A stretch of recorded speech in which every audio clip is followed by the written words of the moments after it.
আমাদের নবী শুধু নানা হিসেবে 1 নম্বর নয়, আমাদের নবীর জীবনী পড়ে দেখেন তিনি স্বামী হিসাবে কয় নম্বর, বাবা হিসাবে কয় নম্বর, আবার খাদিজার বাড়িতে যখন রাখালি করতেন তখন কয় নম্বর, আবার বদরের যুদ্ধে সেনাপতি হিসাবে কয় নম্বর, আবার মদিনা যখন রাষ্ট্র গঠন করলেন তখন প্রেসিডেন্ট হিসাবে কয় নম্বর।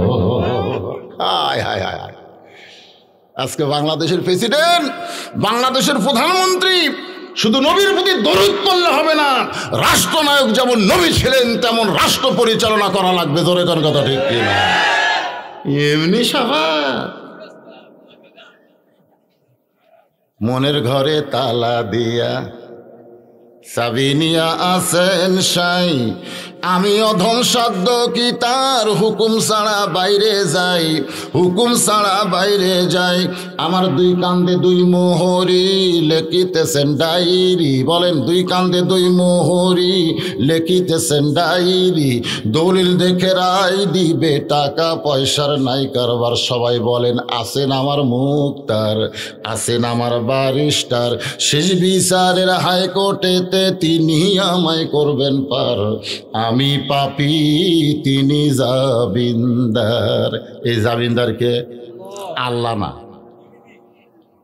এই গান শুনে তাই বুঝলেন আল্লাহ হচ্ছেন হাকিম আর আমরা হব আসামি।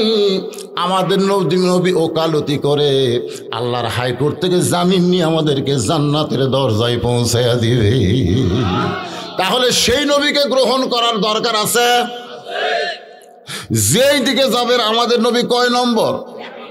তাহলে 1 নম্বর মানুষ বাদ দিয়ে আপনার 2 নম্বরের পাশে ঘোরেন কেন?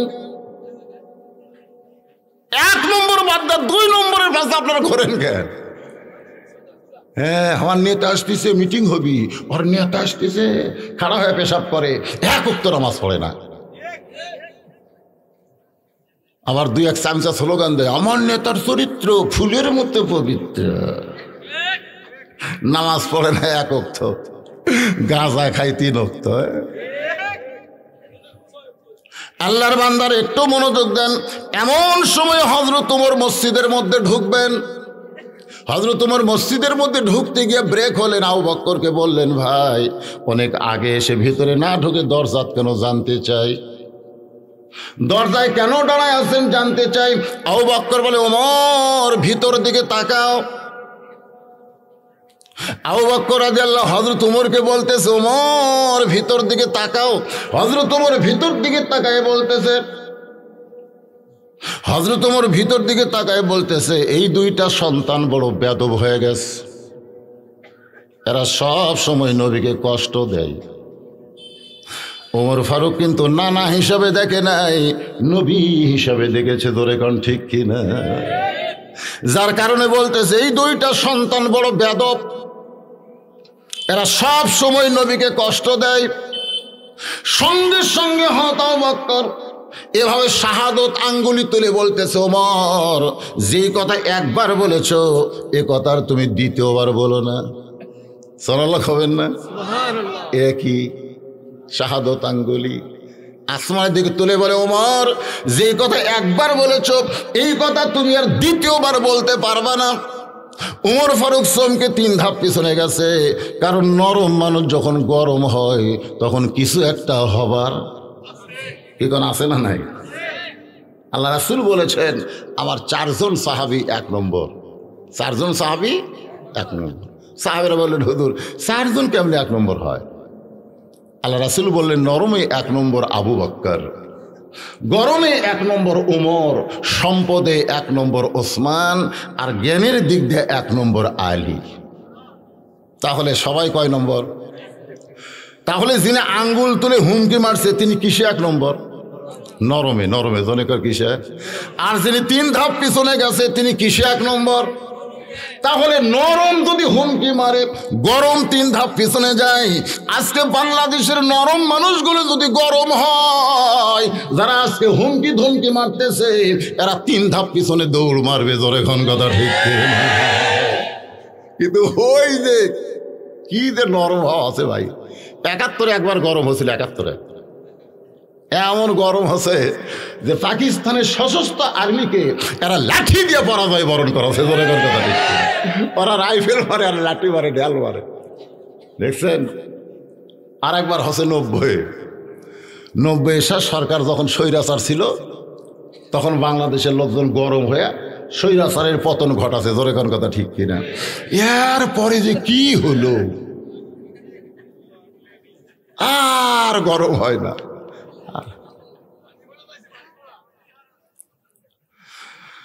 3 ধাপ পিছনে গেছে হযরত ওমর, 3 ধাপ পিছনে গিয়ে বলতেছে, আবু বকর ভাই আপনি নরম মানুষ, আপনি হঠাৎ গরম হলেন কেন? আবু বকর ভাই আপনি নরম মানুষ, এত গরম হলে কেন? আবু বকর বলতেছে, ওমর সবসময় নরম থাকা জায়েজ নাই। কথাটা খেয়াল রাখবেন। দেখেন 1 নম্বর ছাত্র কি শিখাচ্ছে? আমরাও তো নবীর উম্মত, তাহলে 1 নম্বরের কাছে আমাদের শিক্ষার দরকার আছে। বলতেছে, ওমর সবসময় নরম থাকা জায়েজ নাই। পেঁয়াজের দাম 300 টাকা কেজি লাগে, তারপরেও নরম থাকা যাবে না। জোরে কোন কথা ঠিক কিনা? তারপরেও আমরা কি কই? 1 কেজি করে নিতাম ভাই, 1 পোয়া দে। মানে এমন নরম হচ্ছে, আগে নিয়েছিল 1 কেজি, এখন 1 পোয়া। সেতে না, চেতবে তাহলে এমন নরম হচ্ছে আর সেতেই না। কিন্তু আমার আবু বকর বললেন সব সময় নরম থাকা জায়েজ নাই, মাঝে মধ্যে নরম কেউ গরম হতে হবে।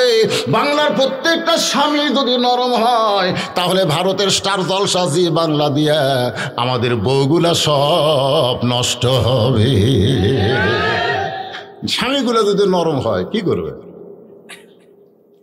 বাড়িতে গেছে এশার নামাজ পড়ে, কেগো খাবার দাও। বউ বলতেছে, ইন্নাল্লাহা মাস সাবিরিন, ধৈর্যশীলদের সঙ্গে আল্লাহ থাকে। 8 ঘন্টা স্টার জলসার নাটক হবে, তুমি ধৈর্য ধারণ করো গো। স্বামী ঘরের মধ্যে গিয়ে খালি ঘড়ি দেখতেছে। 8 ঘন্টা পরে বলতেছে, কে গো এখন খাবার দাও। বলে, ধৈর্য যখন ধরলাই তখন আরো 8 ঘন্টা ধরো, জি বাংলাতে একটা নাটক হচ্ছে গো। আপনি ধৈর্য নিয়ে বসে থাকেন, আর আপনার বউ স্টার জলসা জি বাংলা দেখুক। আপনার ঘরে আগুন লেগেছে, আপনি বলতেছেন ইন্নাল্লাহা মাস সাবিরিন, আপনি ধৈর্য ধরেন। আপনার ছেলে সাঁতার জানে না, পুকুরের পানিতে পড়েছে, ইন্নাল্লাহা মাস সাবিরিন, আপনি ধৈর্য ধরেন। ধৈর্য। আজকে আপনার বউ, আপনার বউয়ের কারণে ভারতের হিন্দু, না পাগল নয় জাতের, আপনি মুসলমান, আপনার ঘরে হিন্দুদের পূজার বাদ্য বাজতেছে আপনার বইয়ের কারণে। কি কোন বাজতেছে না? ধৈর্য ধরেন। পরে যখন ও নাটক দেখে আসবে, একসাথে ভাত খাবেন, খাই একই কম্বলের তলে, হুন্না লিবাসুল্লাকুম ও আনতুম লিবাসুল্লাহ হুন্না। একজন নামাজ পড়ার, একজন নাটক দেখা, 2 জন কোলাকুলি ঘুমান।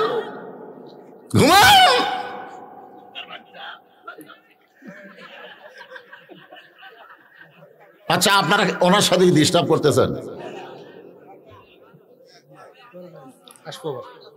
একটু মনোযোগ দেন। চাদর থুয়ে গেছে, বন্ধু যদি যাবার চাও ঘাড়ের গামছা রাইখা যাও রে। চাদর যখন থুয়ে গেছে তখন আবার আসবে, ঠিক কিনা বলেন? আচ্ছা ঠিক আছে ভাইজান, একটু মনোযোগ দিয়ে কথাগুলো শুনবেন। কি আমার কথা বুঝতে পারতেছেন? আবু বকর রাদিয়াল্লাহু 1 নম্বর ছাত্র হয়ে আমাদের কি শিখায়? যে সব সময় নরম থাকা যাবে না, মাঝে মধ্যে নরম কেউ গরম হওয়া লাগবে। আপনি বাবা ফজরের নামাজ সামনে কাতারে পড়েন, আর আপনার যুবক ছেলে ল্যাপের উপর দিয়ে আসসালাতু খায়রুম মিনান নাওম চলে যায়। আপনি বাবা বুড়ো মানুষ এতন পান ফজরের নামাজ সামনে কাতারে পড়েন, আর আপনার 22 বছরের ছেলে ল্যাপের উপর দিয়ে আসসালাতু খায়রুম মিনান নাওম চলে গেছে। ওর চেতনই পায়নি, পাইছে। আজান যে দিছে ও তখন ল্যাপ মাথার উপর তুলে দিস। ল্যাপ যদি মাথার উপর তুলে দেয়, পা তো বের হবে, ওই পাও টানে না বুকের কাছে রাখছে। আপনি বাইরে থেকে মনে করবেন চাউলের বস্তা ঠেকাতো, আগাও নাই পাশাও নাই। ল্যাপ টানতে দেখেন ল্যাপের ভিতরে ওর সাইজ, আর সাইড ঠিবে কুত্তের সাইজ, একই সাইজ। তাহলে আপনি সামনে কাতারে নামাজ পড়েন, আর আপনার ছেলে কুত্তের আমল করতেছে। অথচ আল্লাহ বলেছেন কু আনফুসাকুম আহলিকুম নারা, জাহান্নামের আগুন থেকে বাঁচতে গেলে বাবা একলা বাঁচতে পারবা না, সন্তানকে নিয়ে বাঁচা লাগবে। তাহলে আপনি নরম হয়ে সামনে কাতারে নামাজ পড়লে চলবে না, মাঝে মধ্যে গরম হওয়া লাগবে। ধরে কোন কথা ঠিক কিনা? মাঝে মধ্যে আজান দিছে, আপনার ছেলের ঘরে দরজা খুলতেছে না, আপনি দেখতেছেন ওই আজান দেওয়া কাম হলো না, আমাকে একটা আজান দেওয়া লাগবে। দরজা দিয়ে আল্লাহু আকবার আজান না দিয়ে বাংলায় আজান দিবেন, রে শয়তান, এ শয়তান, আজান শুনে মুসলমান চেতন পায়, তোর ঘরের দরজা খুলিস না কেন? এ শয়তান, দেখবেন এই কাঁপতে কাঁপতে দরজা খুলছে। কি 7 বছর থেকে নামাজের তালিম দেওয়া লাগবে, 10 বছর থেকে জোর করে নামাজ ধরার লাগবে। জোরে কোন কথা ঠিক করে? তোর বয়স কত? কয় 22। ওযু করবো না গোসল করবো, কোনটা করবো? কারণ এখনকার ছেলে তো বিয়ে না করলেও গোসল করা লাগে। জোরে কোন কথা ঠিক কিরে? তো তোর জন্য কোনটা ফরজ আছে বাবা, ওযু না গোসল রে? হাসেন না, হাসেন না, কোনটা তোর উপর ফরজ? ওযু কর, চল মসজিদে। একটু গরম হয়ে ছেলেরে নিয়ে তখন নামাজ পড়তেছেন, আল্লাহ কয় ফেরেশতাকে, আল্লাহ খবর কি? আল্লাহ বলতেছে বাপ বেটা দুটাই জান্নাতি, বাপ বেটা দুটাই জান্নাতি। তাহলে আপনার বউ যদি স্টার জলসা জি বাংলা দেখে, মাঝে মধ্যে গরম হওয়ার দরকার আছে না নাই? আপনার ছেলে যদি বেনামাজি হয়, মাঝে মধ্যে গরম হওয়ার দরকার আছে না নাই?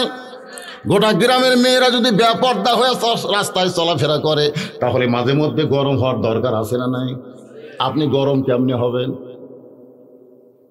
গোটা গ্রামের মেয়েরা বেপর্দা হয়ে ঘরে, আপনি কেমনে গরম হবেন? আপনার বাড়ি থেকে মসজিদ হলো 200 গজ দূরে, 100 গজ। ওযু করে আপনি মসজিদে যাচ্ছেন, যাওয়ার সময় দেখেন যে অমুকের বউ আর অমুকের বউ দুইজন বেপর্দা হয়ে ঘুরতেছে। আপনি চোখত ফালাবার চাননি, তারপরও পোকার মতন পড়িছে। পোকা যেরকম কেউ চোখত ফালাবার চায়, হঠাৎ পড়ে। তো দুইটা বেপর্দা আপনার 2 চোখত পড়ছে, পড়ার পরে আপনি দেখবার চাননি তো, কিন্তু হঠাৎ পড়ছে। অনেক চেষ্টা করলেন কিন্তু বের করা যাচ্ছে না। চোখত থাকলে বের করা যাবে, ওটা চলে যাচ্ছে মেমোরি। এখন সামনে কাতারে গিয়ে নিয়ত করতেছে ইলা জিহাতিল কাবাতি শরীফত, আল্লাহু আকবার। মুখ আছে কাবার দিকে, চোখ আছে সেজদার দিকে, আর মন করে বলতেছে রাস্তাত কি দেখলাম রে। আপনারা বলেন মসজিদ কি ভালো না?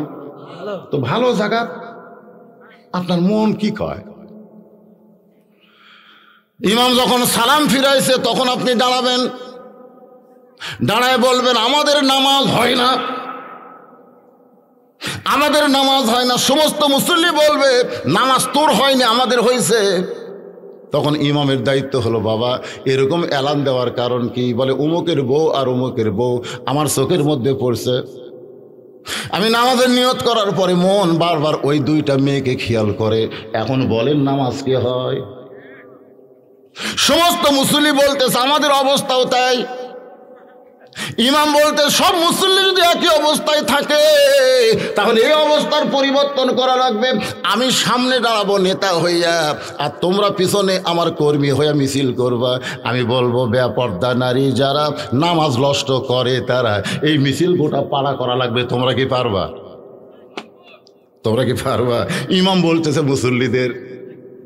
এখন ইমামের নেতৃত্বে 13 জন মুসল্লি, ধরে এখন কয়জন? 13 জন মুসল্লি মিছিল করতেছে।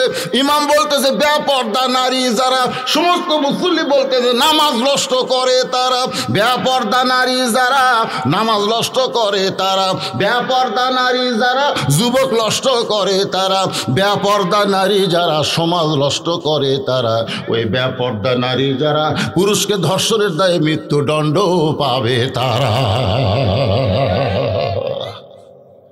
মাঝে মধ্যে এরকম গরম হয়ে মিছিল করলে আমার বিশ্বাস বাংলাদেশের একটা মেয়েও বেপর্দা থাকবে না। ধরে কোন কথা ঠিক না? আবু বকর বলে ওমর সব সময় নরম থাকা জায়েজ নাই, মাঝে মধ্যে নরম কেউ গরম হওয়া লাগে। উমর ফারুক বলে আবু বকর ভাই আপনি হঠাৎ কেন গরম হলেন আমি একটু জানতে চাই। শোনেন, আপনি হঠাৎ কেন গরম হলেন আমি একটু কি জানতে চাই। আপনারা ওনার দিকে তাকিয়ে থাকলে হবে। টেজত বসাবো, কি বিপদ। ওমর ফারুক বললেন, আবু বকর ভাই আপনি হঠাৎ গরম হওয়ার কারণ কি জানতে চাই। আবু বকর, ওমর তুমি যে দুইটা সন্তানকে বেয়াদব বললে, তুমি তাদের চিনো? তুমি যে বললে দুইটা বড় বেয়াদব হয়ে গেছে, এই দুইজনকে তুমি চিনো? খুব খেয়াল করবেন। কি জানো না চিনো? চিনো। যে দুইটা সন্তানকে তুমি বেয়াদব বললে, এই দুইটারে তুমি চিনো? যদি আবু বকর বলতো, ওমর যে দুইটাকে তুমি বেয়াদব বললে এই দুইটাকে তুমি জানো, তাহলে উত্তর দেওয়া সহজ হতো। কিন্তু যখন চিনো বলেছে, আপনারা বলেন তো সহজ না কঠিন? বদরুল রশিদকে আপনারা চিনেন? চিনেন না? না না, এতই সোজা। আমাকে চিনবার গেলে আমার এলাকার যাওয়া লাগবে, এলাকায় গিয়ে 10 জনক জিজ্ঞাসা করা লাগবে। আমরা তো সিরাজগঞ্জে তার ওয়াজ শোনা পাগল, হুজুরের খবর কি? এলাকার লোকজনই বলে সারা বড় বাটপার। 4 দোকানত গেলেন, খবর কি? 5,000 টাকা বাকি, টাকা চালিয়ে গরম টাকা। পানের দোকানে গিয়ে বলে খবর কি? 1000 টাকার পান খাতে চালিয়ে গরম টাকা। তখন আপনারা বুঝবেন, কে রে, আমরা তো যাইনি ভালো, কিন্তু আজকে চিনা গেলাম, এই মালটা তো ভালো না। একটা হলো জানা আর একটা হলো চিনা। বাংলার মুসলমান কোরআন জানে, পৃথিবীর শ্রেষ্ঠ কিতাব, কিন্তু কোরআনকে চিনে না। যদি কোরআনকে চিনতে পারতো, আজকে কোরআনের মাহফিল বন্ধ করতো না, সব খারাপ বন্ধ করে দিয়ে কোরআনের মাহফিল চালু রাখতো। জোরে কোন কথা ঠিক কিনা?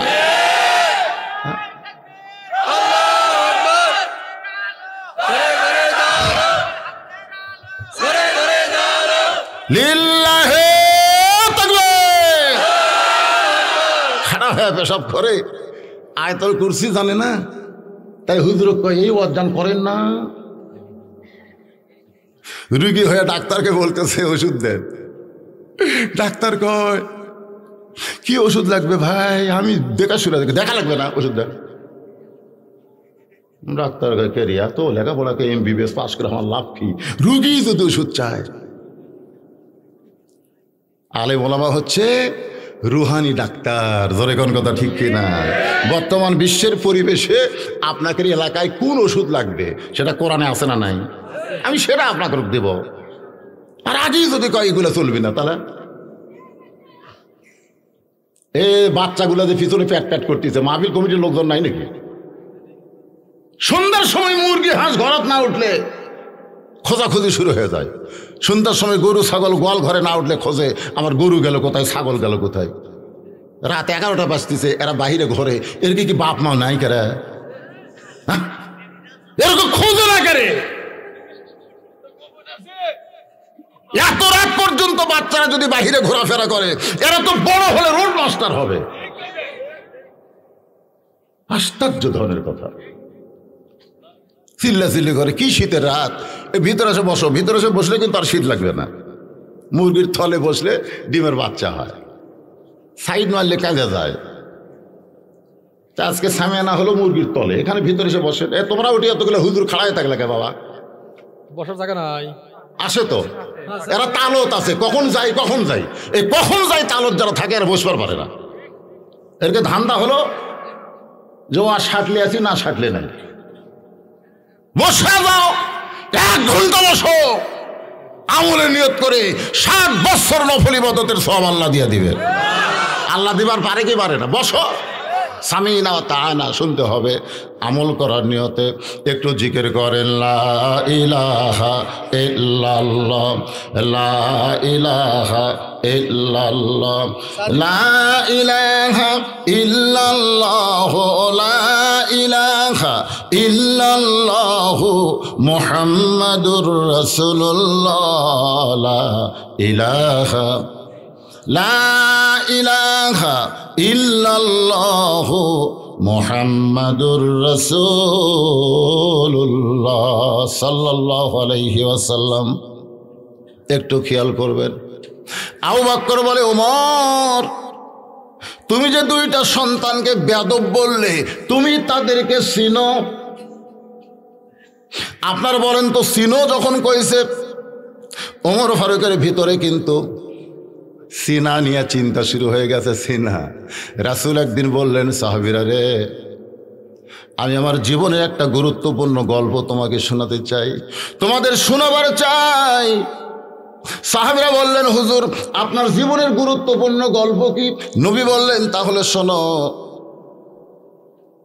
আজকে আমি মসজিদ নববীর মধ্যে বসা ছিলাম, এমন সময় আমার ছোট নাতি হুসাইন মসজিদের মধ্যে ঢুকতেছে।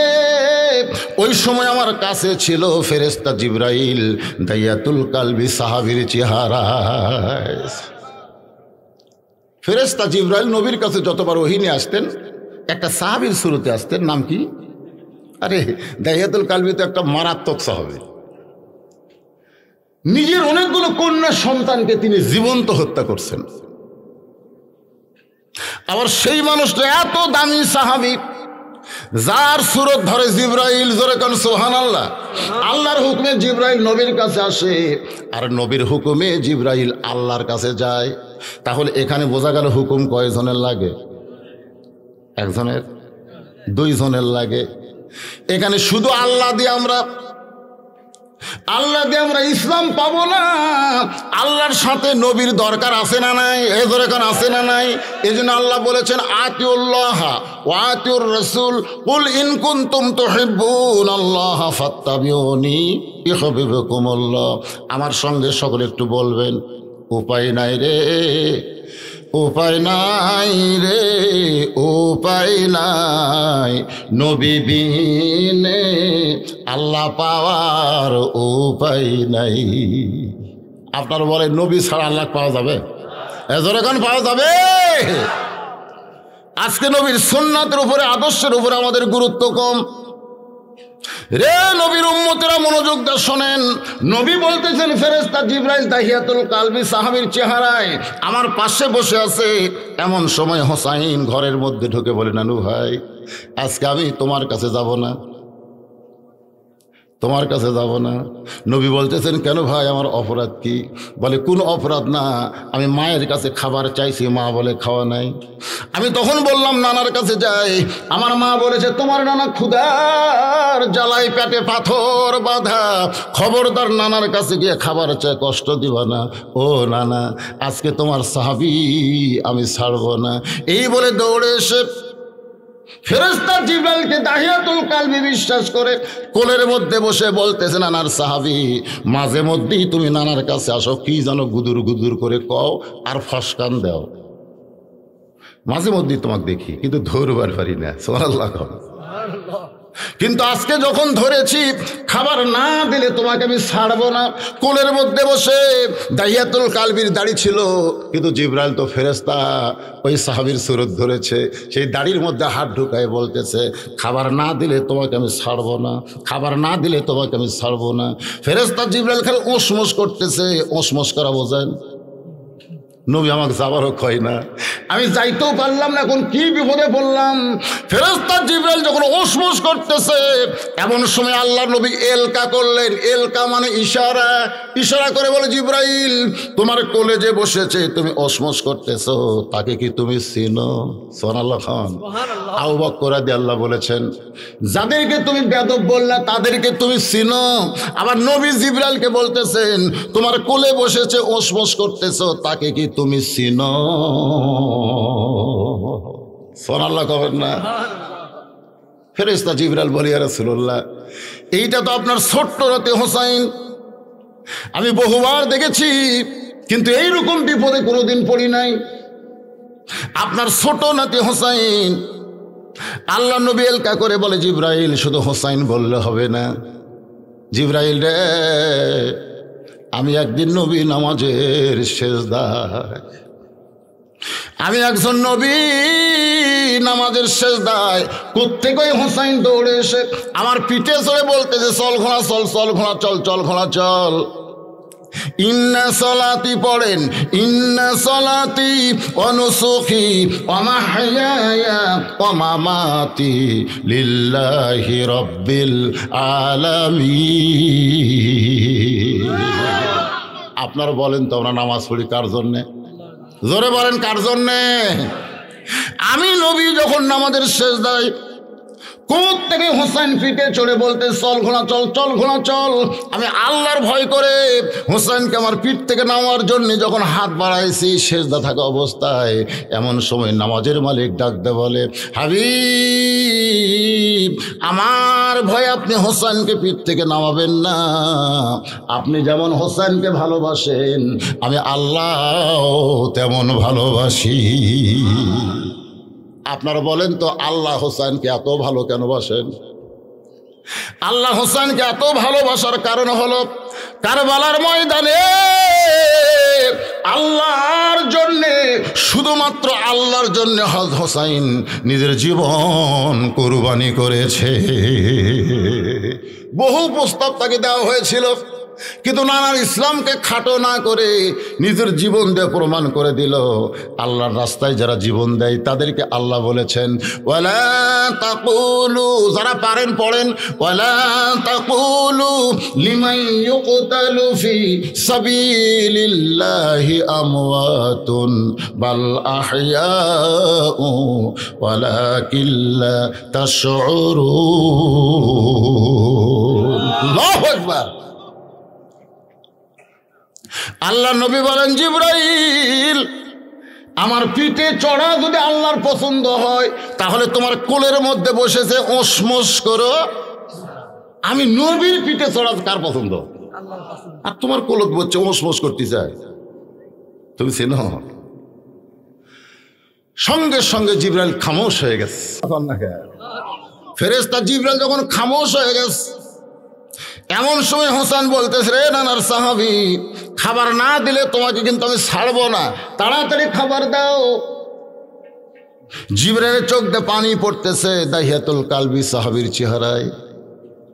আল্লাহ ডাকতে বলে, জিবরাইল ফান্দে পড়া বগ হইয়া কান্দ না, সরা লাগান, ফান্দে পড়িয়া বগা,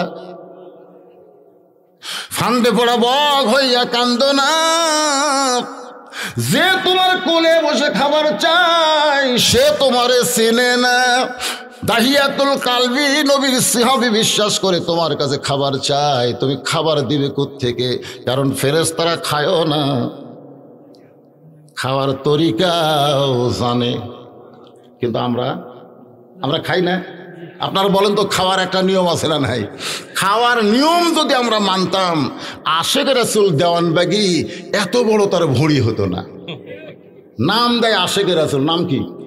আশেক রাসূল, তো ভুঁড়ি কত বড় রে? আল্লাহ রাসূল বলেছেন, খাবার আগে তোমার ক্ষুধাকে 3 ভাগ করবা। আঙ্গুলের দিকে তাকান, কয় ভাগ? 1 ভাগ খানা খাবে, রাইট, 1 ভাগ খানা খাবে, 1 ভাগ পানি পান করবে, আর 1 ভাগ আল্লাহর জন্য ফাঁকা রাখবা। এই তরিকায় কেউ যদি খায়, কোনোদিন তার পেট সিনার উপর উঠবে না, খুব বেশি উঠলে লেভেল পজিশন থাকবে, লেভেল। হায় হায়, ফেরেশতারা খায় না, কিন্তু আমরা তো খাই, আমরা সবই খাই, সুদও খাই, ঘুষও খাই, যা পাই তাই খাই। হজম শক্তি খুব ভালো নাকি? আপনারা যারা সুদ খান, আপনারা জানেন সমস্ত পাপ আল্লাহ তওবা করলে মাফ করবে, কিন্তু সুদের পাপ তওবা করলেও মাফ করবে না। কারণ যার কাছ থেকে টাকা লিছেন তাকে ফেরত না দিয়া তার কাছ থেকে মাপ না নেওয়া পর্যন্ত সুদে খানেওয়ালাদের কোনো মাপ নেই। এখন কারা কারা সুদ খাচ্ছেন আপনারাই ভালো বলেন। কিন্তু সুদ যদি কেউ দেয়, তারা তওবা করলে আল্লাহ মাফ করবে, কিন্তু যারা খায় তাদের মাফ, আমি যেই বলবো তাদের মাফ, আপনারা বলবেন নাই, বলতে পারবেন না। সুদ যারা খায় তাদের মাফ, কিন্তু যারা দেয় তারা তওবা করলে আল্লাহ মাফ করে দিবে। কারণ যারা দেয় বড় বিপদে পড়ি দেয়, জোরে কোন ঠিক কিনা? কিন্তু যারা খায় আয় আয় আয়,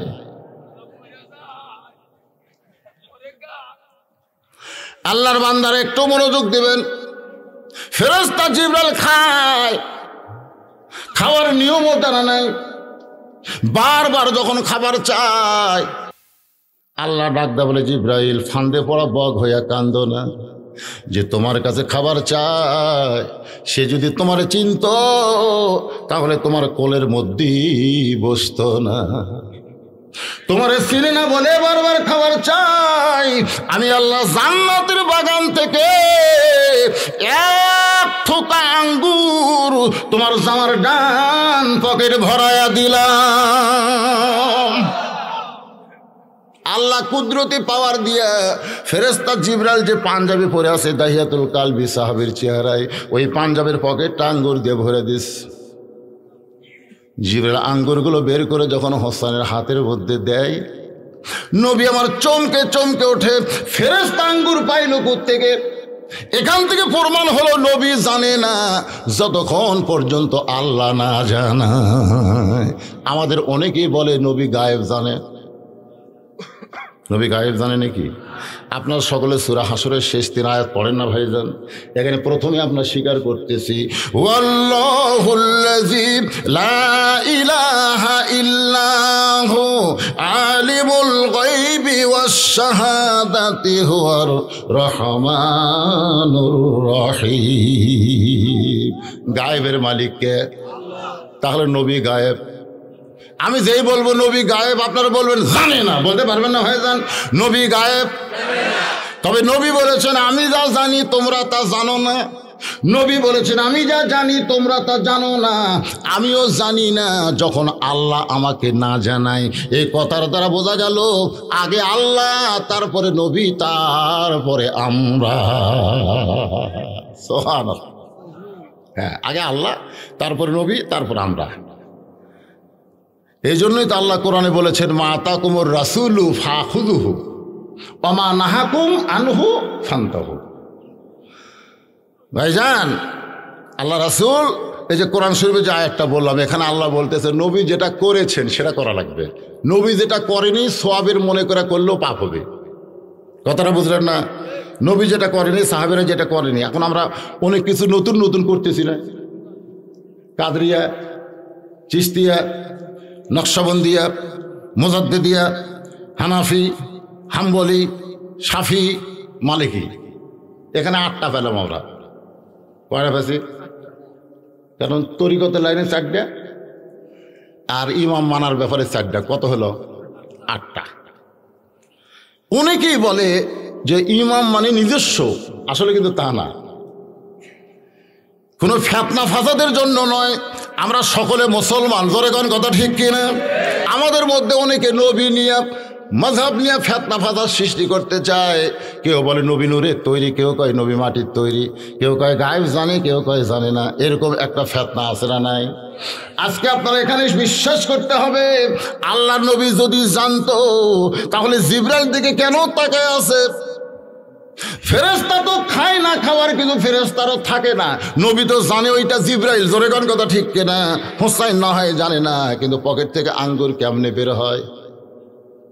নবী যখন তাকায় আছে, জিবরাইল ইশারা করে বলতেছে হুজুর আপনার নাতি হোসেনকে এত ভালোবাসে, জান্নাতের বাগানের আঙ্গুর আমার জামার ডান পকেট ভরায়া দিছে। সুবহানাল্লাহ কবেন না?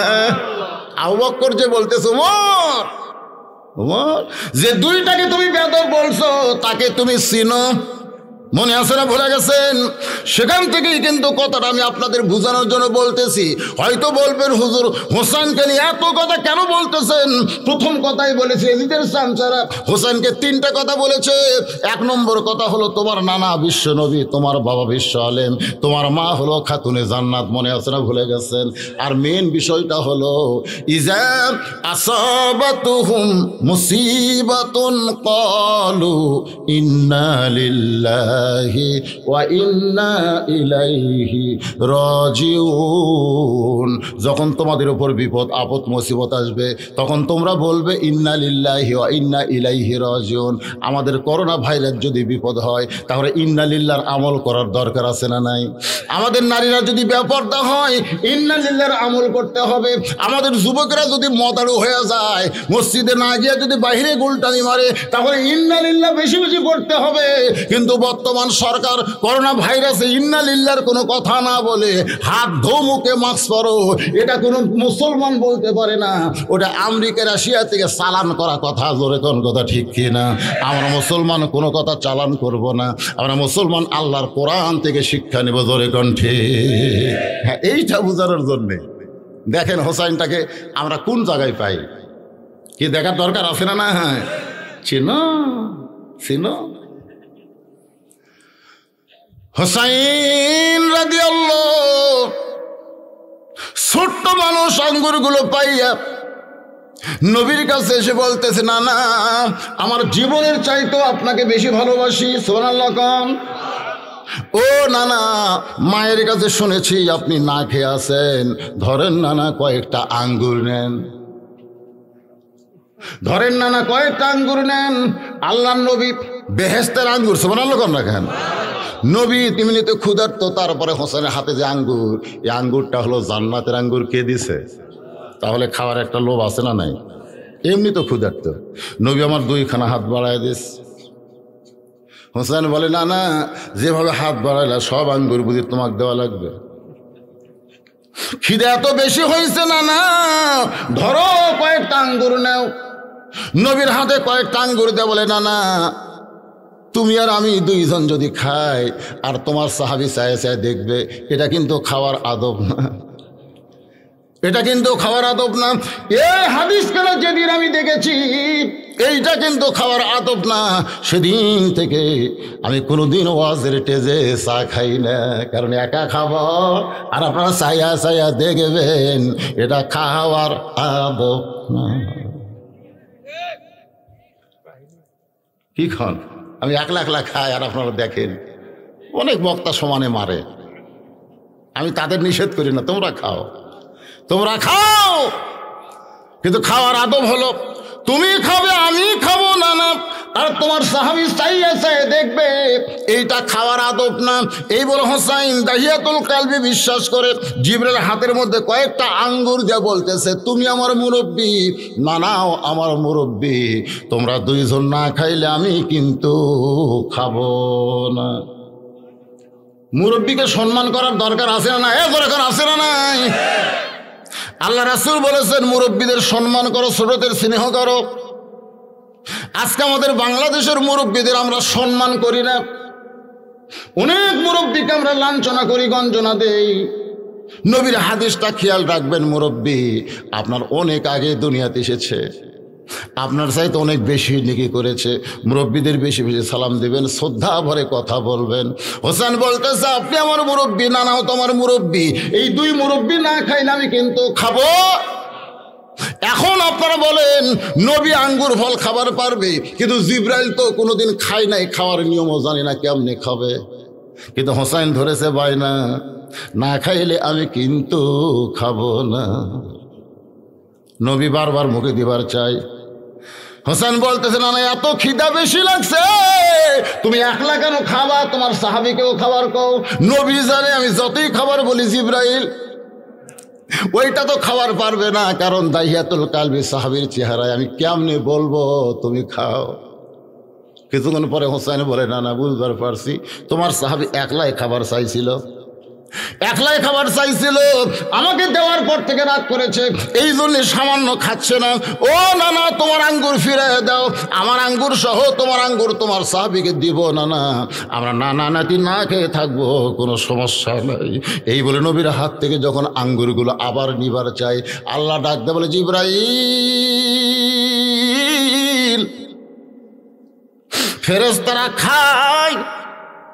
হারুত মারুত যখন দুনিয়ায় গেছিল মানুষের সুরত নিয়ে, তখন মানুষের চেহারায় হারুত মারুত খাইছে, শুধু খায় নাই, মানুষ খুন করেছে, মদ পান করেছে, আবার কি করছে, ধর্ষণ পর্যন্ত করছে। তার মানে বোঝা গেল ফেরেশতাকেও আল্লাহ খাবার পারে যখন মানুষের সুরত দেয়। জোরে কোন কথা ঠিক কিনা? হারুত মারুতের খবর আপনারা জানেন না?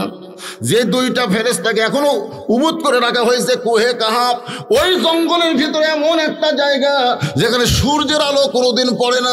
একটু মনোযোগ দেন, আল্লাহ ডাকতে বলে, জিবরাইল, আমি হোসেনকে এত ভালোবাসি, না বুঝে সন্তান তোরে খাওয়ার জন্য দাওয়াত দিছে, তুই যে ফেরেশতা এটা যদি জানতো তোর কোলেও বসতো না, আমি আল্লাহ তোকে খাবার দিতাম না। আমার নবীর ওসিলায় আর হোসেনের দাওয়াত দেওয়ার কারণে ওই হাতের আঙ্গুরটা খাওয়ার শক্তি আমি আল্লাহ তোরে দিয়া দিলাম। নবী ডাকটা বলে, সাহাবীরা রে, আমার হোসেনকে চিনো, যেই হোসেনের কারণে আল্লাহ ফেরেশতা জিবরাইলকেও পর্যন্ত আঙ্গুর খাওয়া। যখনই বলতেছে আবু বকর রাদিয়াল্লাহু আনহু, ওমর ফারুক, এই ওমর, যে তুই তার সন্তানকে তুমি বেয়াদব বললে, এদেরকে তুমি চিনো? সুবহানাল্লাহ কর না কেন? হাজার হাজার সাহাবীর মধ্যে নবী ওয়াজ করে, হাজার হাজার সাহাবীর মধ্যে নবী ওয়াজ করে। আপনারা বলেন তো, আল্লাহর নবী যখন ওয়াজ করে তখন সাহাবীরা কি এদিক সেদিক তাকায়? কারণ নবী যেগুলা কথা বলে এইগুলা কথা কার? আরো জোরে, মা ইয়ান্তিকু আনিল হাওয়া ইন হুয়া ইল্লা ওয়াহয়ুন ইউহা। সাহাবীরা পাগলের মতন শুনতেছে নবীর কথাগুলো, কান দিয়ে শুনতেছে, সামিনা ওয়া তাআনা, আমল করার জন্য। সুবহানাল্লাহ কবেন না?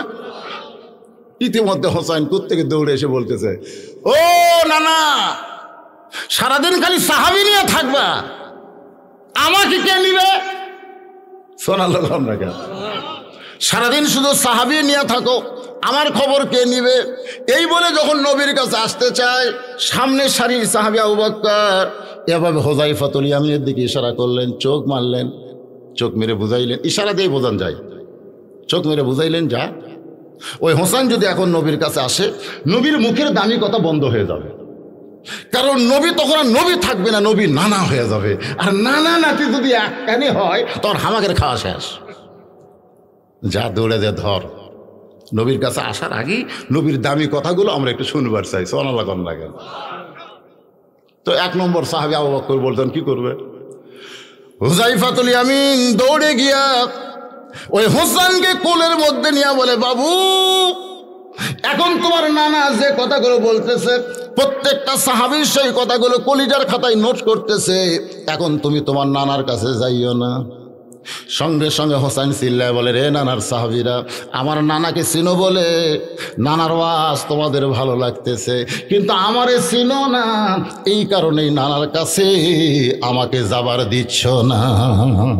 সুবহানাল্লাহ কর না কেন? আমার নানাকে চিনো বলে নানার কথা তোমাদের ভালো লাগতেছে, কিন্তু আমারে চিনো না বলে নানার কাছে আমাকে যাবার দেও না। রে সাহাবীরা, আজকে তোমরা শুনে নাও, ওই বক্তা নানার চাইতে আমি হোসাইন কোনো অংশে ছোট না। যেই কইছে ছোট না, কিরে কার সাথে কার তুলনা? ইন্নাকা লাআলা খুলুকিন আজিম, আল্লাহর একটা আজিম নাম নবীর সঙ্গে যোগ করেছে। জোরে কর না সুবহানাল্লাহ। সেই নবীর সঙ্গে তুলনা করা যাবে? এতগুলো সাহাবীদের মধ্যে সবচাইতে জ্ঞানী সাহাবীর নাম কি? আপনারা শোনেন নাই? 4 জনে 1 নম্বর। সবচাইতে জ্ঞানীটার নাম কি? আনা মাদিনাতুল ইলমি ওয়া আলিউ বাবুহা। সুবহানাল্লাহ খান। আর বসে থাকলে পারলেন না, এক দৌড়ে হুযায়ফার কোল থেকে হোসেনকে কায়দা নিয়ে মুখে একটা ঠাসি মারছে। আপনারা বলেন তো, হযরত আলী হোসেনকে বেশি ভালোবাসে না আল্লাহর নবীকে বাসে? কথা কয় না। যখন নবী বললেন, আলী রে, আমার বিছনায় তোমাকে ঘুম পাড়তে হবে, ওরে মাথায় চাদর দিয়ে আমার বিছনায় ঘুম পাড়তে হবে, আল্লাহ আমাকে হিজরতে যাওয়ার হুকুম দিয়েছে। আলী বলতেছে, ইয়া রাসূলুল্লাহ, আপনার বিছনায় আমি কেন ঘুম পাড়বো? রাসূল বললেন, এই জন্যই ঘুম পাড়বে, ওরা যেন বুঝতে না পারে আমি নবী চলে গেছি, ওরা তোকে চাদরের মতো নবী মনে করবে। এই বলে নবী আমার চলে গেলেন। কিছুক্ষণ পরে এসে দেখে হযরত আলী চাদরের মধ্যে ঘুম পাড়তিছে। জোরে কোন সুবহানাল্লাহ। আল্লাহ রাসূল বলে, আলী, আমাকে মনে করে ওরা যদি তোমাকে তীর মারে, তোমাকে যদি আঘাত করে হত্যা করে, তাহলে তোমার কি হবে? আলী বলতেছে, নবী গো, যেদিন থেকে আপনার হাতে কলমা পড়ে মুসলমান হয়েছি, সেদিন থেকে এই জীবনটা আল্লাহ রাসূলের জন্য আমি ওয়াকফ করেছি। এখন বলেন হযরত আলী হোসেনকে বেশি ভালোবাসে এটা নবীকে বাসে? কথা কয় না, কথা কয় না। আপনারা আপনাদের সন্তানক বেশি ভালোবাসেন না নবীকে বাসেন? লা ইউমিনু আহাদুকুম হাত্তা আকুনা আহাব্বা ইলাইহি মিন নাফসিহি।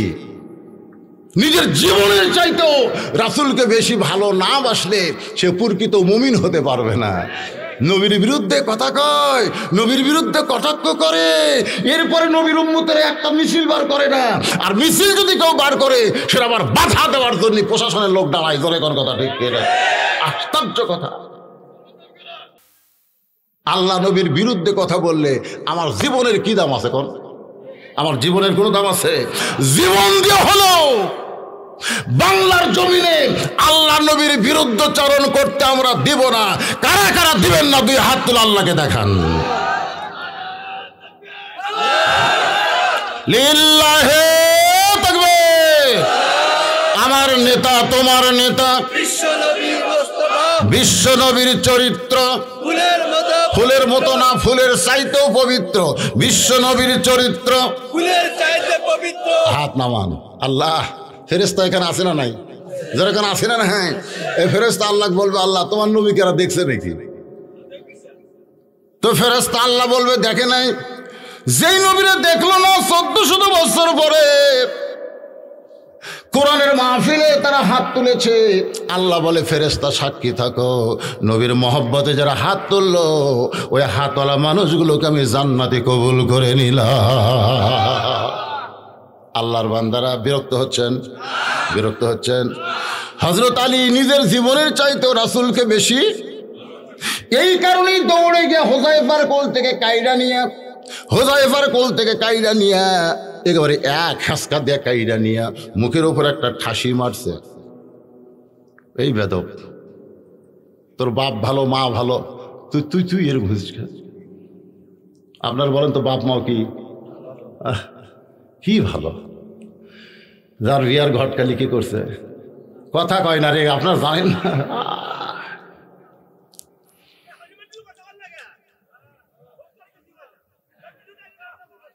কি কয় বাবা? সামনের লোক কথা বলে না। আসলে তাই তো, সামনের লোক কথা কন না কেন? হ্যাঁ খেপে গেছে এটা, আপনারা কথা কন। আসলে কথা বেশি হলে এই যে দেখেন এখন রাত কটা, এই শীতের রাত, বুঝলেন না? যত কথা কবেন এখন বাজতেছে 11টা 8 মিনিট, রাত ঘড়িতে 11টা, কিন্তু আপনাকে চেহারা দেখে মনে হচ্ছে কেবল 10টা বাজতেছে। ঠিক কিনা বলেন? আল্লাহর বান্দার একটু মনোযোগ দিয়ে শুনবেন কি বলতেছিলাম। কি বলতেছি? ওহো মনে আছে? হযরত আলী মুখের উপরে কি দিছে চাপা? কার মুখের উপর? হুসাইন। তার কে হয়? ছেলে হয়। তাহলে বোঝা গেল ছেলে যদি নবীর সঙ্গে কোনো বেয়াদবি করে আমরা ছেলেকে খাতির করব নাকি? মুখের উপর ঠাসি দিয়া, মুখের উপর ঠাসি দিয়ে চিৎকার করে বলতেছে, এই বেয়াদব, তোর বাপ ভালো, তোর মা ভালো, তোর বাপ ভালো, তোর মা ভালো। আপনারা বলেন বাপ মা যদি ভালো হয় সন্তান কেমন হবে? কথা কয় না রে বারে, কেমন হবে? এখানে বাপের কথা খুব একটা গুরুত্ব দেওয়া হয়নি, কিন্তু মায়ের কথা দেওয়া হয়েছে। ইয়াকুব নবী নির্জনে বসে আল্লাহ বলতেছে, আল্লাহ আমি 12টা সন্তান জন্ম দিলাম, কিন্তু 2টা ভালো 10টা খারাপ কেন? ইয়াকুব নবীর কিন্তু ছেলে 12টা, ধরে এখন কয়টা? তার মধ্যে 2টা ভালো আর 10টা খারাপ। আমি নবী হয়ে জন্ম দিলাম, আমার জন্মে এরকম বাটপার কি জন্য হলো? আল্লাহ ডাক দেওয়ার, ইয়াকুব সন্তান জন্ম দেওয়ার ব্যাপারে বাপের ভূমিকা কি? বাবা আনন্দে মাতিয়া, গানটা খেয়াল করবেন, বাবা আনন্দে মাতিয়া সাগরে ভাসাইয়া সেই যে চইলা যায় খবর লয় না, মাজন ধরিয়াই উদরে কতই যতন করে, ধরিয়াই উদরে কতই যতন করে, 10 মাস পরে পায় প্রসবের বেদনা, এমন দরদি ভবে কেউ হবে না আমার মা। মা গো, আপনারা বলেন তো মেয়ে মানুষের মাসিক বন্ধ হয় কখনো? হয় যখন পেটে বাচ্চা আসে। যতদিন মেয়েদের পেটে বাচ্চা আসে না ততদিন মাসিক কিন্তু বন্ধ। মাসে 3 দিন 5 দিন একটা অসুখ হয়। আপনারা বলেন তো অসুখটা হলে মেয়েদের নামাজ পড়া যাবে? রোজা করা যাবে, কোরআন শরীফ পড়া তেলাওয়াত করা যাবে। তার মানে বোঝা গেল এই অসুখটা হওয়া মাত্রই তার ইবাদত বন্ধ হয়ে যায়। কিন্তু সন্তান যখন পেটে আসে, অসুখ আল্লাহ এই কারণেই বন্ধ করে দেয় যে পেটে সন্তান থাকা অবস্থায় মার ইবাদতের যেন কোনো কমতি না হয়। কারণ মায়ের ইবাদতের সাথে পেটের বাচ্চার একটা সম্পর্ক আল্লাহ করে দেয়। মায়ের খাওয়ার সাথে যেমন সন্তানের সম্পর্ক, ইবাদতের সাথেও সন্তানের সম্পর্ক। মা রুকু থেকে যখন সেজদায় যায়, ওই পেটের বাচ্চা যখন পেটের মধ্যে দোমড় খায়, ফেরেশতা বলে আল্লাহ তোমার বান্দি রুকু থেকে সেজদায় গেলে পেটের বাচ্চার কি কষ্ট হয় না? আল্লাহ বলে ফেরেশতা সাক্ষী থাকো, সাক্ষী থাকো। যেই মা পেটে বাচ্চা নিয়ে নামাজ পড়লো, ওই মা শুধু নিজে নামাজ পড়লো না, পেটের বাচ্চাকেও নামাজি বানায়া দিল। পেটে বাচ্চা নিয়ে যদি মা যদি গোটা পাড়া ঘোরে, গোটা পাড়া ঘুরতেছে, আপনি কি মনে করছেন ওই বাচ্চা কিন্তু পেটের মধ্যেই ঘোরণি ব্যারাম পছন্দ? ওই বারে আসা কোরআনের মাহফিলে বসবে না তো, বসবে না। যদিও বসে কিছুক্ষণ বসে আবার উঠবে, আবার যাবে, আবার মানে ওর অস্থির, ওই পেটের ভিতরে ওর মা ওকে অস্থির করছে। গোটা পাড়া ঘুরিছে, ওর ওটি থেকে ঘোরণি ব্যারাম শুরু হচ্ছে। আজকে দেখেন এখানে অনেক ছেলেপেলে আছে, ওই যে বসা বসেছে আর উঠতেছে না, আর কতগুলো বসে ওঠে বসে ওঠে, এরকম নাই কি? তুমি যখন রাত 9টার সময় পেশাব করে বিছনায় যাও, নিয়ত করো এক টানা 5 ঘন্টা ঘুম পারবো, এক টানা 5 ঘন্টা ঘুম পারবো। তো পেশাব করে বিছনায় গেলে ঘুমকে তুমি বুঝলে, আর কোরআনের মাহফিলে বসলে পেশাব নিয়ে আসলে কেন? এক টানা 3 ঘন্টা বার শুনবো, এই জন্য আগেই পেশাব করে তারপরে এসে বসবো। ও শুনতে শুনতে কিসের পেশাব রে? আপনারা কোন এই কোরআনের কি অভিশাপ নাই? আশ্চর্য কথা। বসেন, অনুনাজ্জিলু মিনাল কুরআনি মা হুয়া শিফাউ ওয়া রাহমাতুল লিল মুমিনিন। যত অসুখ বিসুখ ব্যারাম ব্যাধি সব কিছুর শেফা হলো আল্লাহর কোরআন মুমিনদের জন্য। পেশাব লাগার পরেও যারা পেশাব করবার যাবে না, এই কোরআনের ওসিলায় পেশাব জাতীয় যত ব্যারাম আছে আল্লাহ সব ভালো করে দিবে। দেখি তো এখন কারা কারা ওঠে। আবু বকর বলে ওমর, যে 2টা সন্তানকে তুমি বেয়াদব বললে তাদেরকে তুমি চিনো? হয়তো বলবেন হুজুর এই সিনা কি? এই সিনা নিয়ে আমাদের বাংলাদেশ সব আমাদের চিনতে হবে। আমরা ডিসিএসপি কে চিনি কিন্তু আলেম রে চিনি না। ধরে কোন কথা ঠিক কিনা? আজকে গ্রামের মেম্বার চেয়ারম্যানকে চিনি কিন্তু মসজিদের মুয়াজ্জিনকে চিনি না। যদি চিনতাম কে কোথায় সম্মানে থাকতো সেই জায়গা তাকে আমরা দিতাম, কিন্তু চিনি। এই চিনি না বোঝানোর জন্য বলতেছে। হযরত আলী মুখের উপর ঠাসি দিয়ে বলতেছে, এই বেদব, তোর বাপ ভালো, তোর মা ভালো, এমন কথা তুই কেমনে বলিস? তুই কার সঙ্গে তুলনা করিস? তুই কি জানিস যে মানুষটার সঙ্গে তুলনা করলি ওই মানুষটা কে তুই চিনিস না? এই কথা বলে যখন মুখ থেকে হাতটা টান দিছে, হোসেন রক্তমাখা মুখ নিয়ে বলতেছে, রে নানার সাহাবীরা, আগে একজন সাহাবীর কোলে ছিলাম তখন রাগ করে বলেছি ওই নানার চাইতে কোনো অংশ আমি ছোট না, কিন্তু এখন বাবার কোল থেকে রক্তমাখা মুখ নিয়ে বলতেছি যে নানার ওয়াজ তোমরা শুনতেছো ওই নানার চাইতে আমি অনেক বড়। যেই কইছে বড়, সাহাবীদের মধ্যে এমন একজন সাহাবী রাস্তাতে গেলে শয়তান যায় না। বলেন তো তার নামটা কি? নাম জানেন না? হযরত ওমর দাঁড়িয়ে বলতেছে, আলী তোমার সন্তানকে তুমি সামলাও। মুখে যা আসে তাই বলতেছে, যদি তোমার সন্তানের জায়গায় আমার আব্দুল্লাহ হইতো এক টানে 2 টুকরা করতাম। তোমার সন্তানকে তুমি সামলাও। হযরত আলী হোসেনকে বুকের মধ্যে নিয়ে যখন যাবার চায়, নবী আমার ইতিমের মতো দাঁড়িয়ে গেছে,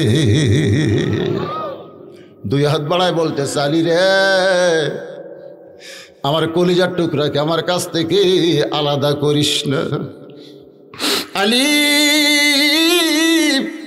আমার কলিজার টুকরাকে আমার কাছ থেকে আলাদা করিস না।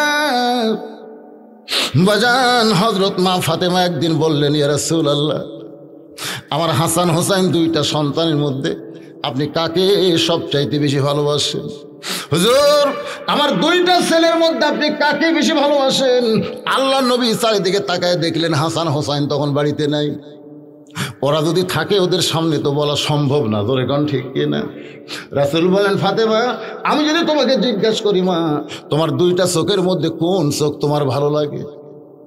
ফাতেমা বলতেছে, বাবা, আমার দুই চোখ দুটাই ভালো লাগে।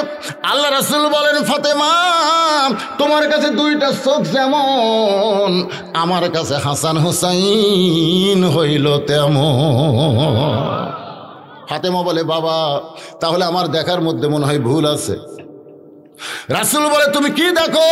বলে, আমি বহুদিন জানলা দিয়ে দেখছি আপনি হাসান হোসাইনকে হেঁটে হেঁটে নিয়ে আসেন আর হোসাইনকে বুকের মধ্যে নিয়ে বারবার হোসেনের গলায় চুমু খান।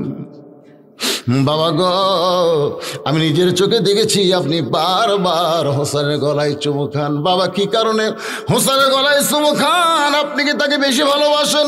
রাসূল বলেন, ফাতেমা, হাসান হলো অবিকল, আমি নবীর মতো, আর হোসেন একটু জেদি।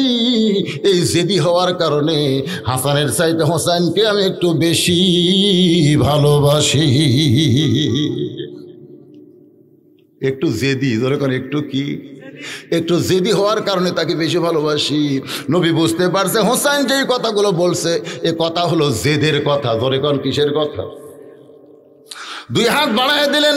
হযরত আলী হোসেনকে যেই মাত্র সাইরা দেয়, এক দৌড়ে নবীর বুকে, সুবহানাল্লাহ কোন, এক দৌড়ে নবীর কাছে এসে নবীর গালে চুমা খায়, কপালে চুমা খায়, বুকে চুমা খায়, মুখে চুমা খায়, আর বলে, না না, তোমাকে ছাড়া আমি বাঁচবো না। না না গো, তোমাকে ছাড়া আমি বাঁচবো না। তোমার সাহাবী আমাকে জোর করে আটকায় দিয়েছে, আমি রাগ করে বলেছি তোমার সংসার কোনো অংশে ছোট না। না না, এরপরে সাহাবীর কোল থেকে আমার বাবা কাইডা নিয়ে আমার মুখে এত জোরে ঠাসি মারছে, না না, দেখেন নিচের দাঁত উপরে লব কাইটা রক্ত বের হয়ে গেছে। এই জন্য রাগ করে বলেছে আপনার চাইতে অনেক বড়। রাসূল কান্দার বলে, হোসাইন, এই কথা যদি তুই আমার একলা বলতি ঘরের ভিতরে আমি কিছুই মনে করতাম না। তুই যদি আমার একা বলতে আমি কিছুই মনে করতাম না। এতগুলো সাহাবীর সামনে কেমনে বললি ভাই? কারণ সাহাবীরা তাদের জীবনের চাইতে আমাকে বেশি ভালোবাসে। ধরে কর সুবহানাল্লাহ। তুই যখন বলেছিস ওই নানার চাইতে অনেক বড়, এই কথা সাহাবীরা মেনে নিতে পারে নাই, বিশেষ করে উমর তো খেপে গেছে। এই কথা তুই কেমনে বললি ভাই? হোসাইন বলতেছে, না না, বুঝতে পেরেছি আপনারও মনে কষ্ট পাইছেন, তবে আজকে শুনে নেন, আপনার হোসাইন ছোট হতে পারে, তবে হিসাব ছাড়া কথা কোনোদিন বলে না। লিল্লাহে তাকবীর। ছোট হতে পারে তবে হিসাব ছাড়া কথা। আজকে বাংলাদেশে অনেক মাদ্রাসার বাচ্চারা ছোট, কিন্তু যখন কোরআন পড়ে সেই পড়াটা, আজকে আমাদের অনেক নেতারা আলিমদেরকে তাচ্ছিল্য করে, অনেক এসপি আলিমদের তাচ্ছিল্য করে। করে কি করে না? করে কন করে। রাস্তায় টেবিল পাতায় ভিক্ষা করে, আমরা ভিক্ষা দেই, আর সেই ভিক্ষা হয় গবের ছাত্রগুলো মাদ্রাসার মৌলবি হয়। আমি বলতেছি বাজান, তোমরা বড় শিক্ষিত হয়েছো, তোমরা হিসাব জানো। ওই যে আমার ওয়াজের মধ্যে আছে, নদী পার হবে, এখন ইঞ্জিনিয়ার বলতেছে, মাঝি সারাদিন কত মানুষ পারাপার করিস? ওই অঙ্ক হিসাব জানি না। ইঞ্জিনিয়ার নৌকার মধ্যে চড়ে চলতেছে আর বলতেছে, মাঝি রে, যেই বেটা হিসাব জানে না তার জীবন সারে না মাটি। কিছুদূর নৌকা যাওয়ার পর আবার ইঞ্জিনিয়ার বলে, মাঝি এই নৌকার ইতিহাস কি তুই বলতে পারিস? সর্বপ্রথম এই নৌকা দুনিয়াতে কে তৈরি করছে? মাঝি চিল্লায় কয়, আমার বাপ মাঝি, আমার দাতা মাঝি, হামো মাঝি, আমি মূর্খ, আমি ইতিহাস বলতে পারবো না। সঙ্গে সঙ্গে ইঞ্জিনিয়ার বলতেছে, যেই বেটা ইতিহাস জানে না তার জীবন আটানা মাটি।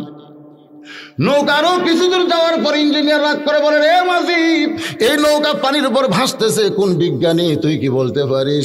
মাঝি চিল্লাই বলে, বাবু আমি মূর্খ, বিজ্ঞান কারে কয় আমি বুঝি না। ইঞ্জিনিয়ার বলে, যেই বেটা বিজ্ঞান জানে না তার জীবন হলো 12 আনা মাটি। নৌকা তখন নদীর মাঝখানে, আসমানে কালো মেঘ করে বাতাস উঠছে। এত জোরে বাতাস উঠছে, নৌকা খালি টলমল টলমল করতেছে। ইঞ্জিনিয়ার বলে মাঝি, যে জোরে ঝড় উঠলো নৌকা বুঝি ডুবা যায়, নৌকা বুঝি ডুবা যায়। মাঝি হাসে আর বলে, ডুবুক নৌকা, আমার কোনো চিন্তা নেই। ইঞ্জিনিয়ার বলে, মাঝি রে নৌকা ডুবে গেলে আমাদের মৃত্যু হবে। মাঝি বলতেছে, আমাদের মৃত্যুর কথা কেন বলতেছেন? আমি সাঁতার জানি, সাঁতরিয়ে সাঁতরিয়ে কিনারায় পৌঁছে যাব। ইঞ্জিনিয়ার কান্দের বলে, মাঝি আমি তো সাঁতার জানি না। মাঝি বলতেছে, আপনি অঙ্ক জানেন, কত দূর পানির তলে যাবেন এখন হিসাব করেন। আপনি বিজ্ঞান জানেন, কোন বিজ্ঞান আপনাকে পানির মধ্যে বেঁচে তুলবে, কোন ইতিহাসের মধ্যে আপনার নাম লেখা থাকবে? তাই বলবো, বাংলাদেশের যারা অঙ্ক বিজ্ঞান হিসাব জানেন, আলেমদের নিয়ে তাচ্ছিল্য করবেন না। আল্লাহর কোরআন হলো সাঁতার জানার শিক্ষা। জোরে কোন কথা ঠিক কিনা? খায়রুকুম মান তাআল্লামাল কুরআন ওয়া আল্লামা। বর্তমান প্রধানমন্ত্রী এই আলেমদের সম্মান বুঝে তাদের সঙ্গে যে ভালো ব্যবহার করতেছেন, আমি বলবো প্রধানমন্ত্রীর কোনো দোষ কোনো আলেম কোনো সময় ধরতে পারবে না, কিন্তু এর চামচাগুলার অত্যাচার বেশি হচ্ছে। ধরে কোন কথা ঠিক না? আল্লাহর বান্দারা, একটু কথা প্রসঙ্গে কথা বললাম, একটু মনোযোগ দিয়ে শুনবেন। কোন জায়গায় আপনাদেরকে রাখছে মনে আছে? না, আপনার নাতি হোসেন ছোট হতে পারে, তবে হিসাব ছাড়া কথা বলে না। ওমর ফারুক চিল্লায় বলে, এ পুচকে, তোর আবার কিসের হিসাব? তুই ছোট্ট মানুষ, তুমি হিসাবের জানো কি? হোসেন বলতেছিল, না তোমার আমার মধ্যে কথা হয়, এই উমর মাথা মারে কেন? সোনাল্লাহ খান না কেন? রাসূল বলেছেন একটু জেদি বোঝেন না, তোমার আমার মধ্যে কথা হয়, এই মাথা মারে কেন? আল্লাহ রাসূল বললেন, এজলেস ইয়া ওমর তুমি বসো। হযরত ওমর যখন বসে গেছে, আল্লাহ নবী বললেন, হিসাবের কথা একটু বলো তো ভাই। হোসাইন বলতেছে, 1 নম্বর হিসাব হলো তোমার বাবা আর আমার বাবা। বলো তো নানা, এই দুইজনের মধ্যে কার বাবা বড়? সমস্ত সাহাবীরা চমকে উঠছে, যত সাহাবী ছিল। কিরে, এটা কোন হিসাব? সুবহানাল্লাহ কবেন না? কোনোদিনও কেউ কল্পনা করতে পারে নাই যে নবীকে এই প্রশ্ন কেউ করবে। হুসাইন বলতেছে, ও নানা, তুমি বলো তোমার বাবা আর আমার বাবা, এই দুইজনের মধ্যে কার বাবা হিসাবে বড়? বয়সে বড় না, হিসাবে বড়। আল্লাহ নবী ছোট বাচ্চার মতন কাঁদতেছে। সাহাবীরা রে, আমার বাবা আব্দুল্লাহ জান্নাত পাবে কি পাবে না, এই গ্যারান্টি আমি নবী দিবার পারবো না। কিন্তু হোসেনের বাবা আলী শুধু জান্নাত পাবে না, এই দুনিয়াতে 10 জনকে আল্লাহ জান্নাতের গ্যারান্টি দিয়েছে। তার মধ্যে 4 নম্বরের নাম হলো হযরত আলী। আমার বাবা আব্দুল্লাহর চাইতে হোসেনের বাবা আল্লাহর কাছে হিসাবে কোটি কোটি গুণ বড়। হোসেন বলে, না না, আমার 2 নম্বর হিসাব হলো তোমার মা আর আমার মা। বলো তো না, বলো এই দুইজনের মধ্যে কার মা হিসাবে বড়? নবীর চোখ দিয়ে দর দর করে পানি পড়তেছে। হোসেনের মা কে রে? হোসেনের মা কে? গভীর রাত্রে নবী ঘুম থেকে চেতন পায়। খাদিজাতুল কুবরা বলে, ইয়া রাসূলুল্লাহ, হুজুর ঘুম ধরে না, আমাকে একটু শান্তির গল্প শোনান। আল্লাহ রাসূল দেখতেছে খাদিজার বয়স 64 হয়ে গেছে, নবীর বয়স তখন 49 বছর। জোরে কোন কত বছর? খাদিজার বয়স তখন 64 বছর। গভীর রাত্রে চেতন পায়া বউটা বলতেছে, হুজুর আমার একটু খুশির খবর শোনান। আমাদের বউ যদি এরকম করে আমরা কি করবো? ঘর পাল্টামো। জোরে কোন ঠিক কিনা? তুই থাক বুড়ি। মা খাদিজা যতদিন নবীর ঘরে ছিলেন, নবী ততদিন দ্বিতীয় কোনো বিয়ে করেন নাই। রাসূল বললেন, খাদিজা খুশির যদি ওয়াজ শোনেন তাহলে আমি বলি, এই দুনিয়াতে 10 জন পুরুষকে আল্লাহ জান্নাতের সার্টিফিকেট দিয়েছে। খাদিজা বলে, হুজুর আমি আমার জন্য খবর শুনবার চাই, 10টা পুরুষকে জান্নাত দিল আল্লাহ, তাতে আমার লাভ কি? আল্লাহ রাসূল বলে, খাদিজা শুধু 10 জন পুরুষকে আল্লাহ জান্নাতের সার্টিফিকেট দেন নাই, 10 জন নারীকেও আল্লাহ জান্নাতের সার্টিফিকেট দিয়েছে। খাদিজা বলতেছে হুজুর এই 10 জনের মধ্যে কি আমি আছি? আল্লাহ রাসূল বলে খাদিজা পুরুষের মধ্যে 1 নম্বর হলো আবু বকর, আর নারীদের মধ্যে 1 নম্বর হলো খাদিজাতুল কুবরা। লিল্লাহি তাকবীর। আল্লাহ রাসূল বললেন পুরুষের মধ্যে 1 নম্বর কে, আর নারীদের মধ্যে 1 নম্বর হলো খাদিজাতুল কুবরা। খাদিজা বললেন ইয়া রাসূলুল্লাহ পুরুষের মধ্যে 2 নম্বর যদি উমর হয় তাহলে নারীদের মধ্যে 2 নম্বর কে? আল্লাহ রাসূল বলে খাদিজা 2 নম্বর কে হলে আপনি বেশি খুশি হবেন? 2 নম্বরটা কে হলে আপনি বেশি খুশি হবেন? খাদিজা বলে রাসূলুল্লাহ আমার মেয়ে ফাতেমাকে আল্লাহ যেন 2 নম্বর দেয়, আমার মেয়ে ফাতেমাকে আল্লাহ যেন 2 নম্বর দেয়। রাসূল বললেন খাদিজা আপনার মেয়ে ফাতেমা জান্নাতি নয়, আপনার মেয়ে ফাতেমা জান্নাতি নয়। সঙ্গে সঙ্গে খাদিজা মুখ চেপে ধরে বলে রাসূলুল্লাহ আমার মেয়ে ফাতেমা জান্নাতি নয়, তাহলে কি? রাসূল বললেন জান্নাতি নারীদের নেত্রী। লিল্লাহি তাকবীর। যেই বলছে জান্নাতি নারীদের নেত্রী, খাদিজা বলতেছে ইয়া রাসূলুল্লাহ আমার 1 নম্বর না দিয়ে এই জান্নাতি নারীদের নেত্রী করলে ভালো হতো। আল্লাহ রাসূল বলেন ফাতেমা আপনার মেয়ে, এখানে অসুবিধা কি? খাদিজা বলতেছে নারীদের একটা স্বভাব হলো কাউকে কোনোদিন উপরে দেখতে চায় না, নারীদের স্বভাব হলো সবার উপরে নিজে থাকবে তারপরে নিচে থাকবে। এখন ঠিক কিনা? এটা হলো নারীদের স্বভাব। নারীরা কোনোদিন নিচে থাকবার চায় না।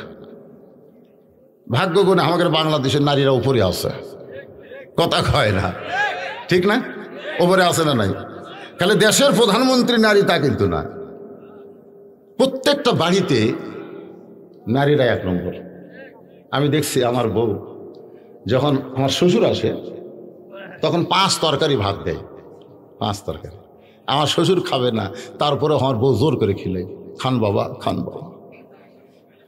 কিন্তু আমার বাপ যখন আসে তখন দেখে 15 দিন আগেকার পুরোনো বিস্কুট ওটা আমার বাপক বের করে দিচ্ছে। আমার বাপ খালি খায় আর দাঁতের মধ্যে লোক দেয়, খায় আর দাঁতের মধ্যে লোক দেয়। আমি একদিন বললাম আব্বা এরকম, বাবা বলছে তোকে বলি না বাবা, তোকে বলি না, আমি যতবার আসি তোর বউ এই রকম বিস্কুট আমাকে দেয়, সেটা দাঁতের সঙ্গে লেগে যায়। ভালো কি মনে করতেছেন? আমি চিন্তা করলাম আমি প্রেসিডেন্ট আর আমার প্রধানমন্ত্রী যা করবি তাই। আর বাপক 5 তরকারি খিলাই আর আমার বাপক পুরোনা বিস্কুট দেয়, ঠিক? আমি চিন্তা করলাম এ ধারা পরিবর্তন করা লাগবে। পরিবর্তনের নিয়ম কি? একটা তো নিয়ম বার করা লাগবে, উদউ ইলা সাবিলি রব্বিকা বিল হিকমা। আমার বউ নষ্ট হয়ে গেছে, বাপক চিনে শ্বশুরক চিনে না, এর উপর দাওয়াত দেওয়া লাগবে হিকমতের সাথে।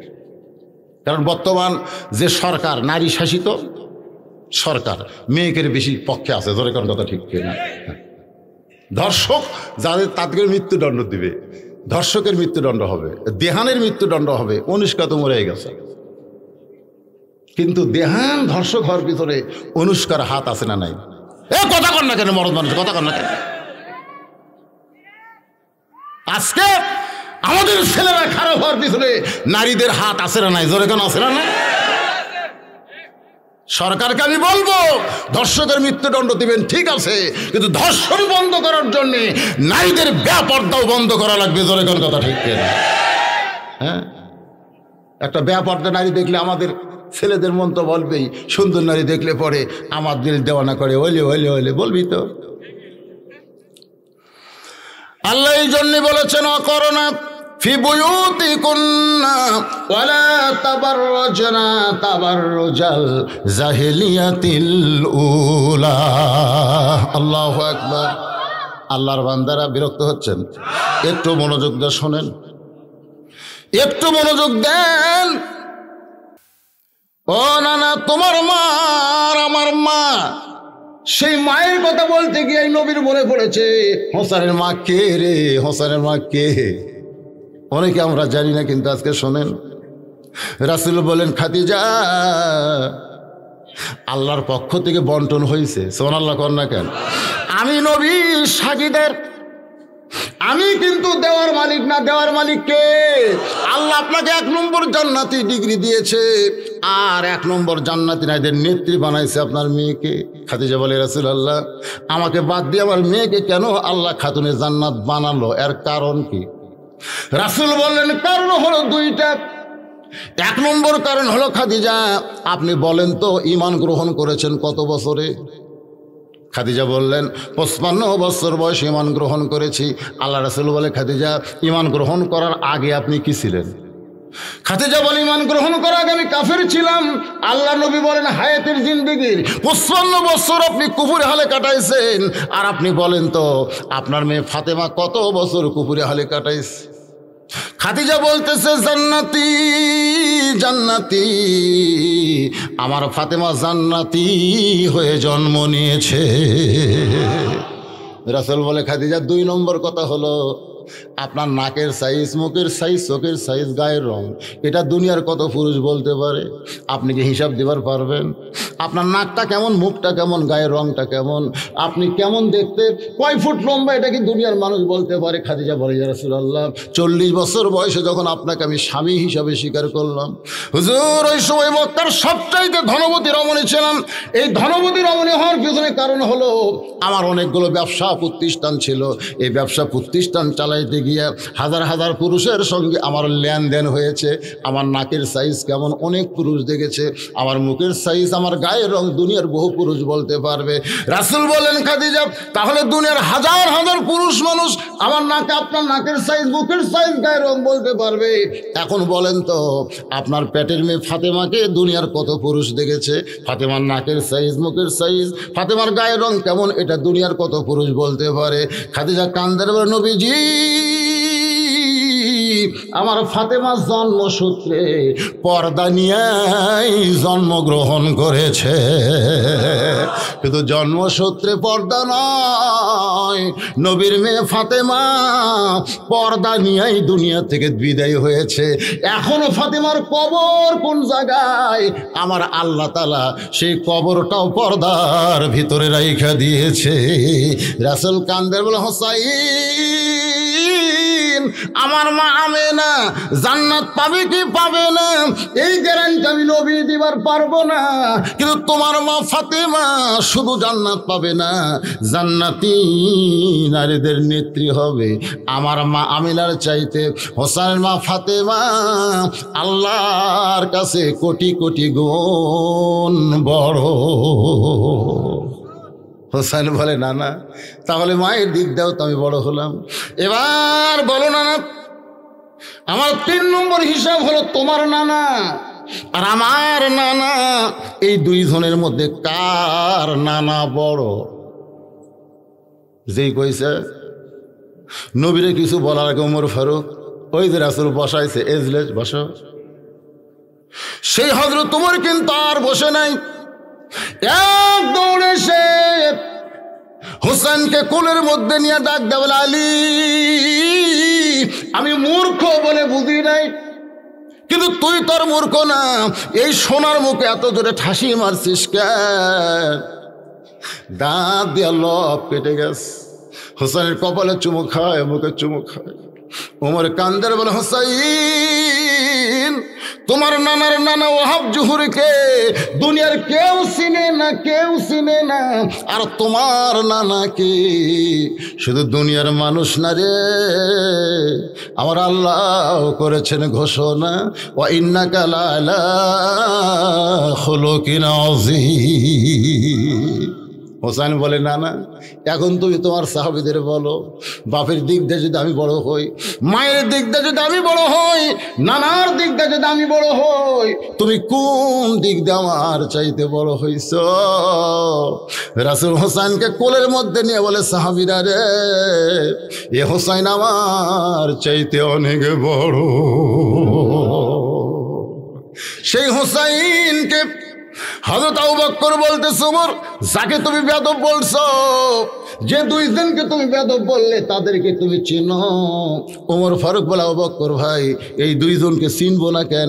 এরা হলো আলিয়ার ফাতেমার সন্তান, এটা হলো সাধারণ চেনা আলিয়ার কথা কয় না, হযরত উমর কিন্তু বলতে পারতেন এই দুইটা আলীর সন্তান, এই দুইটা আলীর সন্তান বললেই হতো, কিন্তু শুধু আলী না বলে ফাতেমা যোগ দিলেন কেন? এই বর্তমান সরকার যিনি ক্ষমতায় আছে তার আগের যত সরকার ছিল এই সরকারগুলো খালি বাপের গুরুত্ব দিয়েছে, মায়ের গুরুত্ব দেয়নি। আমি 91 সালে বিয়ে করছি, 91 সালে আমার বিয়ের সময় যখন রেজিস্ট্রি হচ্ছে তখন কাজী সাহেব বলতেছে আপনার বাপের নাম কি? আমি বাপের নাম লিখলাম, আমার বিয়ে হয়ে গেল। কিন্তু আমার জামাই যখন 2014 সালের আমার মেয়েকে বিয়ে করতেছে তখন কাজী সাহেব বলতেছে আপনার বাপের নাম কি, মায়ের নাম কি? আমি চিন্তা করলাম কে রে, আমার বিয়ে খালি বাপ দেওয়া হলো, আর জামাইয়ের বিয়ে বাপও লাগে মাও লাগে, ব্যাপার কি? চিন্তা করে দেখেন, এর আগে এই বর্তমান সরকার, আগের সরকার খালি বাপ দিয়া কাম সারছে, তোর এখন কথা ঠিক না, কিন্তু বর্তমান সরকার খালি বাপ দিয়া কাম সারেনি। কি বলবো প্রসবের কথা, মা বিনে সেই ব্যথা কেউ তো বুঝিবে না। একটা গান গাচ্ছি, কি খারাপ লাগতেছে?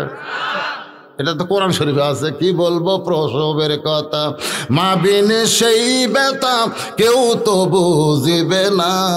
মাজন ঠেকিয়া সন্তানের দায় অকালে মা মারা যায়, ঠেকিয়া সন্তানের দায় অকালে মা মারা যায়।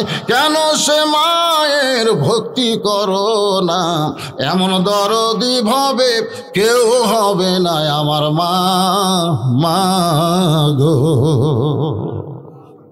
খালি সুবহানাল্লাহ করলে হবে না। মা যাদের জীবিত আছে, মা যাদের জীবিত আছে, বাবা যাদের জীবিত আছে, আল্লাহ কোরআন কারীমের মধ্যে বললেন ওয়াকাযা রাব্বুকা আল্লাহ তা'বুদু ইল্লা ইয়্যাহু ওয়া বিল ওয়ালিদাইনি ইহসানান। রে আল্লাহর বান্দারা, ভাই আমার সামনে যারা বসে আছেন সবাই আল্লাহর বান্দা না? আমাদের জন্য আল্লাহ কি ঘোষণা করলেন?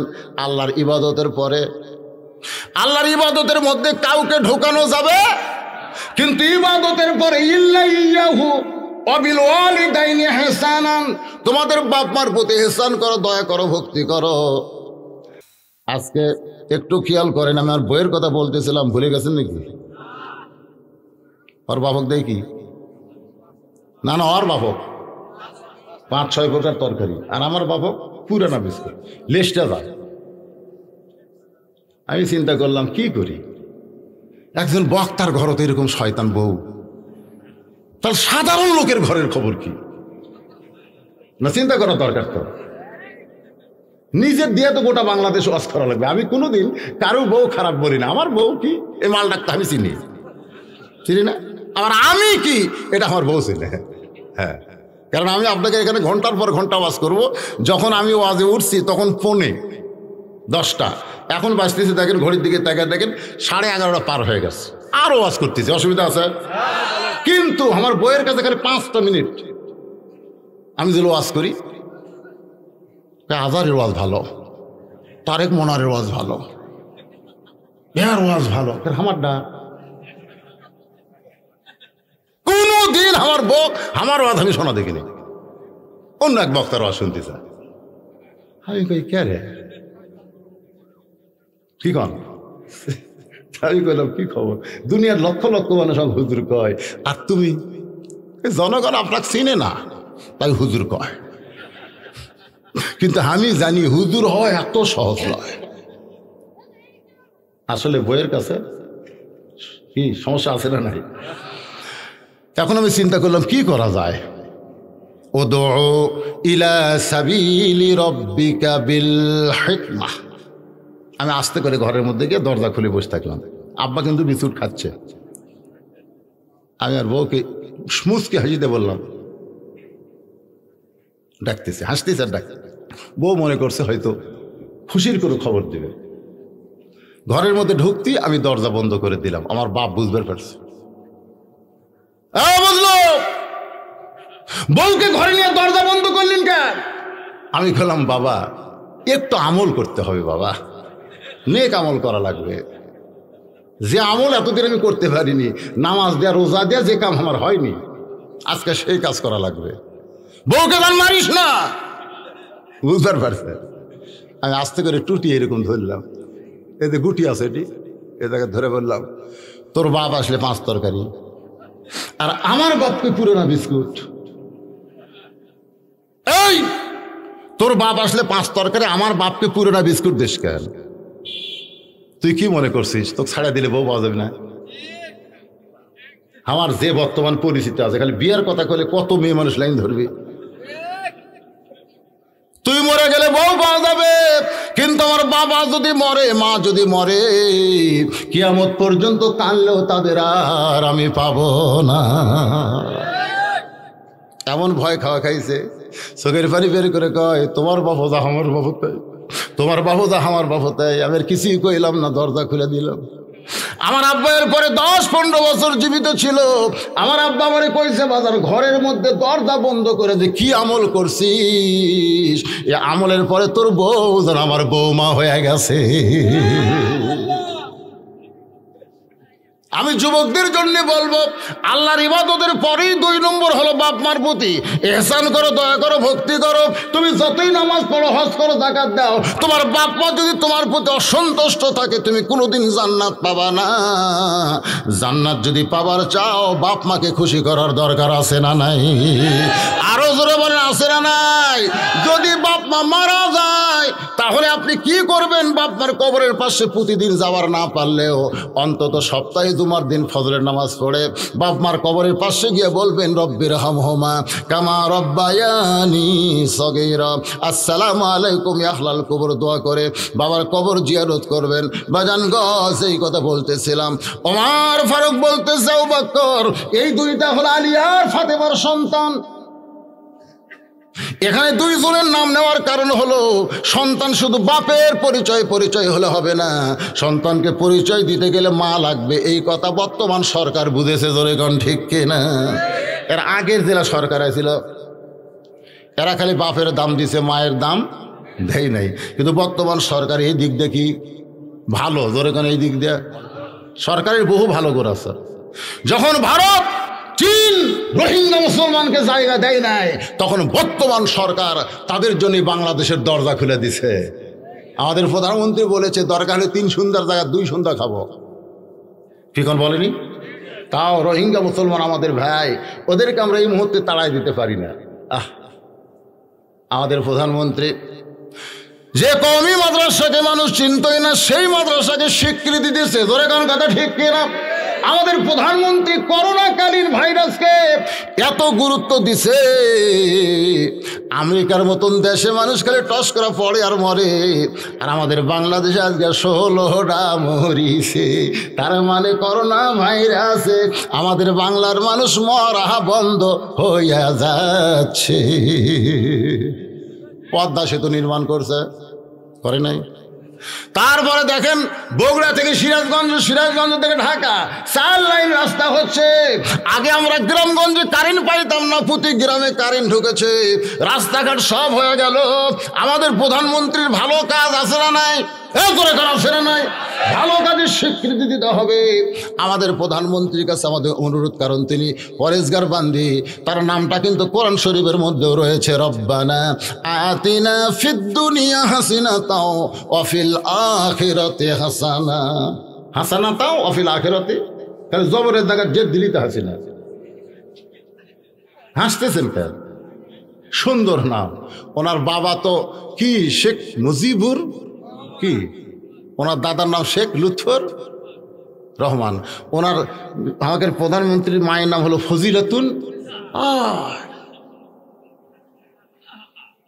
কিন্তু এই যে এত সবগুলোই ভালো, আমার প্রধানমন্ত্রীকে বাংলার কোনো মানুষ খারাপ বলবে না, কারণ তার চাল চরিত্র, আচার আচরণ, নামাজ কোরআন পড়া সব দিক দিয়ে ভালো।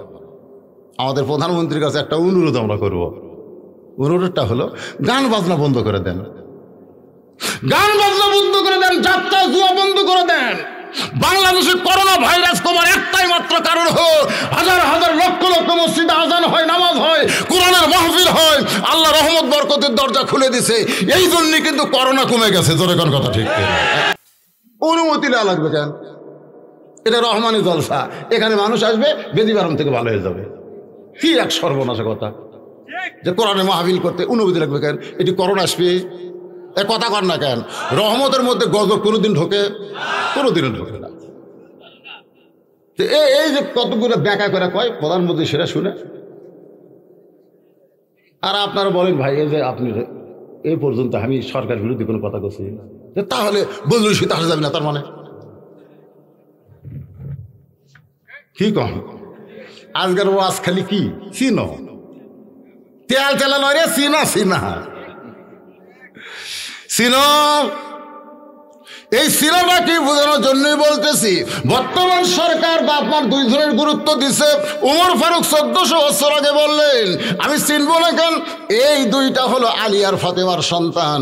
এখান থেকে আমরা কি বুঝলাম, শুধু বাপের পরিচয় দিলে হবে না, পরিচয় মায়েরও দেওয়া লাগবে। তোর এখন ঠিক কিনা? আমার মায়েরা কিন্তু খুশি হচ্ছে। হয়তো আবু বকর ওমর শুধু আলী ফাতেমার সন্তান বললে হবে না, এদের আরো পরিচয় আছে, আরো পরিচয় আছে। উমর ফারুক বলল আবু বকর এই দুইটার অন্য কোনো পরিচয় তো আমি জানি না, আপনারা কি জানেন? প্রতিদিন জুমার দিনে সানি খুতবায়, এই প্রতিদিন জুমার দিনে সানি খুতবায় ইমাম সাহেব আপনাদের শোনাইছে, মনে হয় এলাকায় শোনাই কিনা? সাইদুস শাবাবে আহলেল জান্নাহ হাসান হুসাইন রাদিয়াল্লাহু তাআলা আনহুমা। জান্নাতি যুবকদের সর্দার কয়জন? ধরে কোন কয়জন? যুবকদের সর্দার হলো হাসান আর হুসাইন। এখন আপনারা বলেন যুবকদের সর্দার যদি হাসান হুসাইন হয়, তাহলে বুড়াকের সর্দারকে?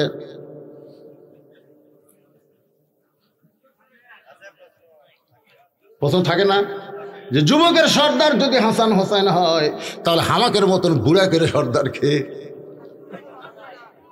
আপনারা কিন্তু জানেন জান্নাতে যখন কোনো বান্দাকে দেওয়া হবে তখন বুড়া অবস্থায় দেওয়া হবে না, প্রত্যেকটা জান্নাতিনীকে আল্লাহ যুবক আর যুবতী বানায়া দিবে।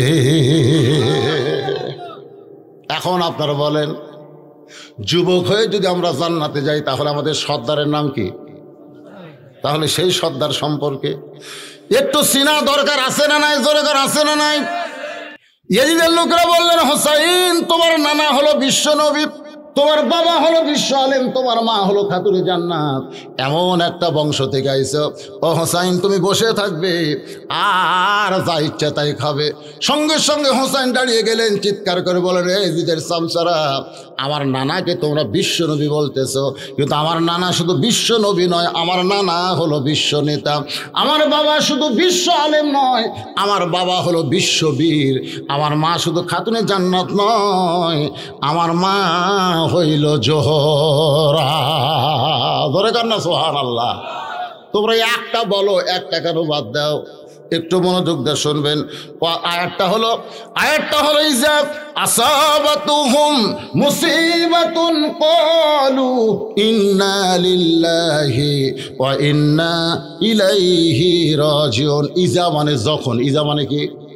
খুব খেয়াল করেন, আসাবাতুহুম মুসিবা, তোমাদের উপর বিপদ আপদ মুসিবত আসবে, তখন তোমরা কি বলবে? ইন্না লিল্লাহি ওয়া ইন্না ইলাইহি রাজিউন। এখন আপনারা বলেন বাংলাদেশে সবচাইতে বড় বিপদের নাম কি?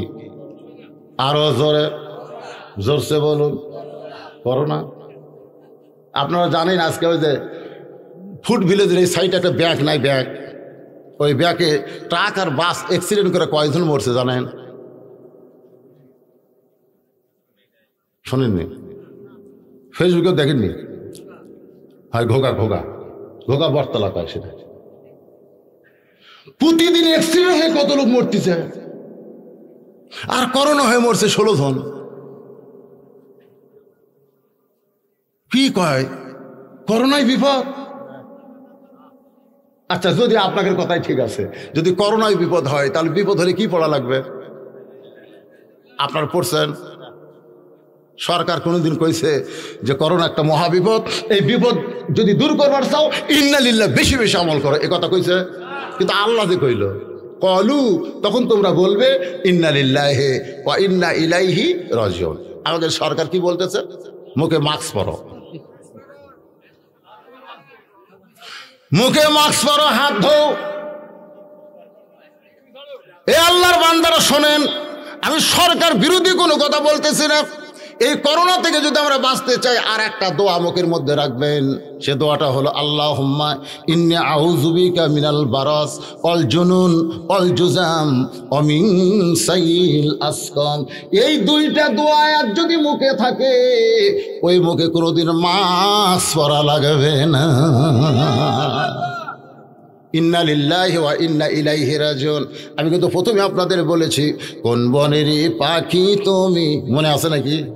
প্রথমে ওয়াজের শুরুটা হলো, কোন বনেরই পাখি তুমি, আইলারে কোন বনে, আবার কোন বহনেতে যাইতে হবে, পড়ছে তোমার মনে। খালি এইটুকু মনে রাখবেন। কোথা থেকে আসলাম, কোথায় আছি, আবার আমরা কোথায় যাব। ওই যে এন্ড্রু বলেছে, এন্ড্রু বলেছে, চলতে পথে 2 দিন থামিলাম। কয়দিন? জোরে কোন কয়দিন? এই যাওয়া আসার মধ্যে মাত্র 2 দিন আমরা রয়েছি। যাবার কালে একজন আরো দেখা না পাইলাম। ও আমার সাদের মালা যায় রে ছিঁড়ে, রইব না আর বেশি দিন তোদের মাজারে। আবু বকর বলে, ওমর শুধু হাসান হুসাইন আলী ফাতেমার সন্তান বললে হবে না, এদের আরো পরিচয় আছে। ওমর ফারুক বলে, আবু বকর এদের আর কি পরিচয় আমি তো জানি না, আমি তো জানি না। আবু বকর বলে, ওমর তাহলে শোনো, একটু মনোযোগ দিয়ে শোনেন। তাহলে শোনো, তুমি যে আজকে ওমর বড় বড় ফতোয়া মারতেছো, তুমি ঈমান গ্রহণ করছো কত বছর বয়সে? তুমি যে বড় বড় ফতোয়া মারতেছো, তুমি ঈমান গ্রহণ করেছো কত বছর? ওমর ফারুক বললেন 27 বছর। আবু বকর বললেন, আমি যখন ঈমান গ্রহণ করেছি তখন আমার বয়স হলো 35 বছর। বলো তো ওমর, ঈমান গ্রহণ করার আগে আমরা দুইজন কি ছিলাম? ওমর ফারুক বলে, আমরা কাফের ছিলাম। তাহলে চিন্তা করো ওমর, তুমি 23 বছর, তুমি 27 বছর কুফরি হালে কাটাইছো, আর আবু বকর 35 বছর কুফরি হালে কাটাইছি। আর যে 2টা সন্তানকে তুমি বেয়াদব বলতেছো, এরা জন্মসূত্রে জান্নাতি হয়ে জন্মেছে। লিল্লাহে তাকবীর। জন্মসূত্রে জান্নাতি হয়ে জন্মেছে। ওমর ফারুক বলা, বকর ভাই এই চিন্তা তো আমি কোনোদিন করি নাই। আজকে আপনারা যারা কোরআনের মাহফিলে বসে আছেন, আপনার কি এই চিন্তা কোনোদিন করছেন যে আমরা জন্মসূত্রে মুসলমান হয়ে জন্মেছি? কোনোদিন করছেন? খালি একটা চিন্তা যদি করেন যে আল্লাহ হিন্দুর ঘরে, বৌদ্ধর ঘরে, খ্রিস্টানদের ঘরে না পাঠায়া রুহের জগতে আমাদের রুহকে পছন্দ করে মুসলমানের ঘরে প্রেরণ করেছে, খালি একটা চিন্তা করলে একটা ওয়াক্ত নামাজ কোনোদিন আপনারা বাদ দিবার পারবেন না। খালি একটা চিন্তা, যে জন্মের সময় আল্লাহ আমাকে কত দয়া করছে রে, কত দয়া করছে। শোনেন, হিন্দুর ঘরে থেকে মুসলমানের ঘরে আসা কঠিন আছে। আর আমরা মুসলমানের ঘরে জন্ম নিয়ে আল্লাহ বলেছেন, লা তামুতুন্না ইল্লা ওয়া আনতুম মুসলিমুন, মরিও না যতক্ষণ মুসলমান না হবে। তার মানে বোঝা গেল আমরা অনেকে মুসলমানের ঘরে জন্ম নিয়েও বেঈমান হচ্ছি। কথা ঠিক? আজকে এখানে ওয়াজ হচ্ছে, মাগরিব এশার নামাজ কারা কারা পড়ছেন হাত তোলেন, এ কথা আমি বলবো না। না, মাগরিব এশার নামাজ কারা কারা পড়ছেন হাত তোলেন, এ কথা আমি বলবো না। কিন্তু কারা কারা ফজর পড়বেন না, তারা একটু হাত তুলে দেখেন। হুজুর আপনি যতই ওয়াজ করেন আমরা ফজরের নামাজ পড়বো না। আসেন আসেন, এই যুবকেরা মাহফিল কে করতেছে? যুবক না মুরব্বীরা? যুবকেরা মাহফিল যারা করতেছে ওরা কোথায়? যুবকেরা আসেন বাবা, যুবকেরা আসেন, এদিকে আসেন। আজকে অনেক যুবকেরা কোরআনের মাহফিল করে অথচ নামাজই পড়ে না। আগামীকাল গল্প করবে, আমাকে মাহফিল কেমন হলো, মাহফিল কি হলো। আহা, যুবকদের জন্যই তো বুড়া মানুষ তো চেয়ার খুঁজিচ্ছে। মসজিদে যায়, বুড়া দিকে চেয়ার খোঁজে। এখন কে বাবা চেয়ার কেন? কার খাড়া হয়ে পারি না হুজুর। আমি বললাম, মসজিদের মধ্যে চেয়ারে নামাজ পড়া জায়েজ নাই। মসজিদের মধ্যে চেয়ারে নামাজ পড়া জায়েজ নাই। তুমি যদি চেয়ারে নামাজ পড়ো, বাড়ি যা পড়ো, বাড়ি পড়ো, কিন্তু মসজিদের মধ্যে চেয়ারে কোনো জামাত চলবে না। লা ইকাল্লিফুল্লাহু নাফসান ইল্লা উসাহা। আল্লাহ কোরআনে বলেছে তোমার কষ্ট হবে, এমন কিছু ইসলাম তোমাকে চাপায় দেয়নি। সুবহানাল্লাহ কান। তুমি বুড়া বসে চেয়ার খুঁজিচ্ছ, তোমার যৌবনের খবর কি? তোমার যৌবনের খবর কি? তখন আর কোনো কথা কয় না। যখন হচ্ছে চামড়া ঢিল, আল্লাহর সাথে দিছে মিল। যখন ছিল চামড়া টাইট, আল্লাহর সাথে করছে ফাইট। আমি বললাম মুরব্বী, সরকারের চাকরি যখন কেউ করে বুড়া বয়সে কিন্তু তার চাকরি লাগে না। সরকার বলে চোখের পাওয়ার কমে গেছে, তোমার দাঁতের পাওয়ার কমে গেছে, মাজার পাওয়ার কমে গেছে, তোমাকে আর চাকরি করা লাগবে না। তখন বলে চাকরি যদি না করে আমি খামো কি? সরকার বলে যৌবন আমারে দেওয়ার কারণে বুড়াকালে তোরে পেনশন দিয়া দিলাম, খালি বসে বসে খাবি। আমি যুবকদের বলবো, যৌবন কালে যারা 5 ওয়াক্ত নামাজ জামাতে পড়েছো, বুড়াকালে তোমাদের জামাত লাগবে না। ওই যৌবনকালের সওয়াবের কারণে বুড়াকালে আল্লাহ তোমাদের সওয়াবটা পেনশন হিসাবে দিয়া দিবে। হাসরের ময়দানে বলবেন, আল্লাহ তোমার শৈশবকালের কোনো হিসাব দেওয়া লাগবে না, তোমার বুড়াকালের কোনো হিসাব চাই না, শুধু যৌবনকালের হিসাব দিয়ে জান্নাতে যাও। এখান থেকে প্রমাণ হয়ে গেল যৌবনকালে আল্লাহর ইবাদত করার দরকার আছে না না? আমি আপনাদের বলবো, মসজিদের মধ্যে যদি চেয়ার থাকে, এই চেয়ার আপনারা বার করবেন, বার করবেন। অন্যায় করে আর অন্যায় সহে 2 জনকে আল্লাহ ধরবে, 2 জনকে ধরবে। কুম, কুম মানে কি? দাঁড়াও। কুম লিল্লাহে, কার জন্য? কনিতিন মানে কি? আনুগত্য নিয়ে দাঁড়াও। নামাজ পড়া যেরকম ফরজ, নামাজে দাঁড়ানো। এই নামাজের ফরজ কয়টা জানেন না? নামাজ পড়াও যেরকম ফরজ, নামাজে দাঁড়ানো আর কাতার সোজা করা কি ওয়াজিব। জামাতে নামাজ পড়া কি সুন্নতে মুআক্কাদা। ধরেন কারিবুল ওয়াজিব, তাই না? কারিবুল ওয়াজিব। তো তাহলে কি জামাত সোজা করা কি ওয়াজিব? কাতার সোজা করে বোঝেন না? ওয়াজিব।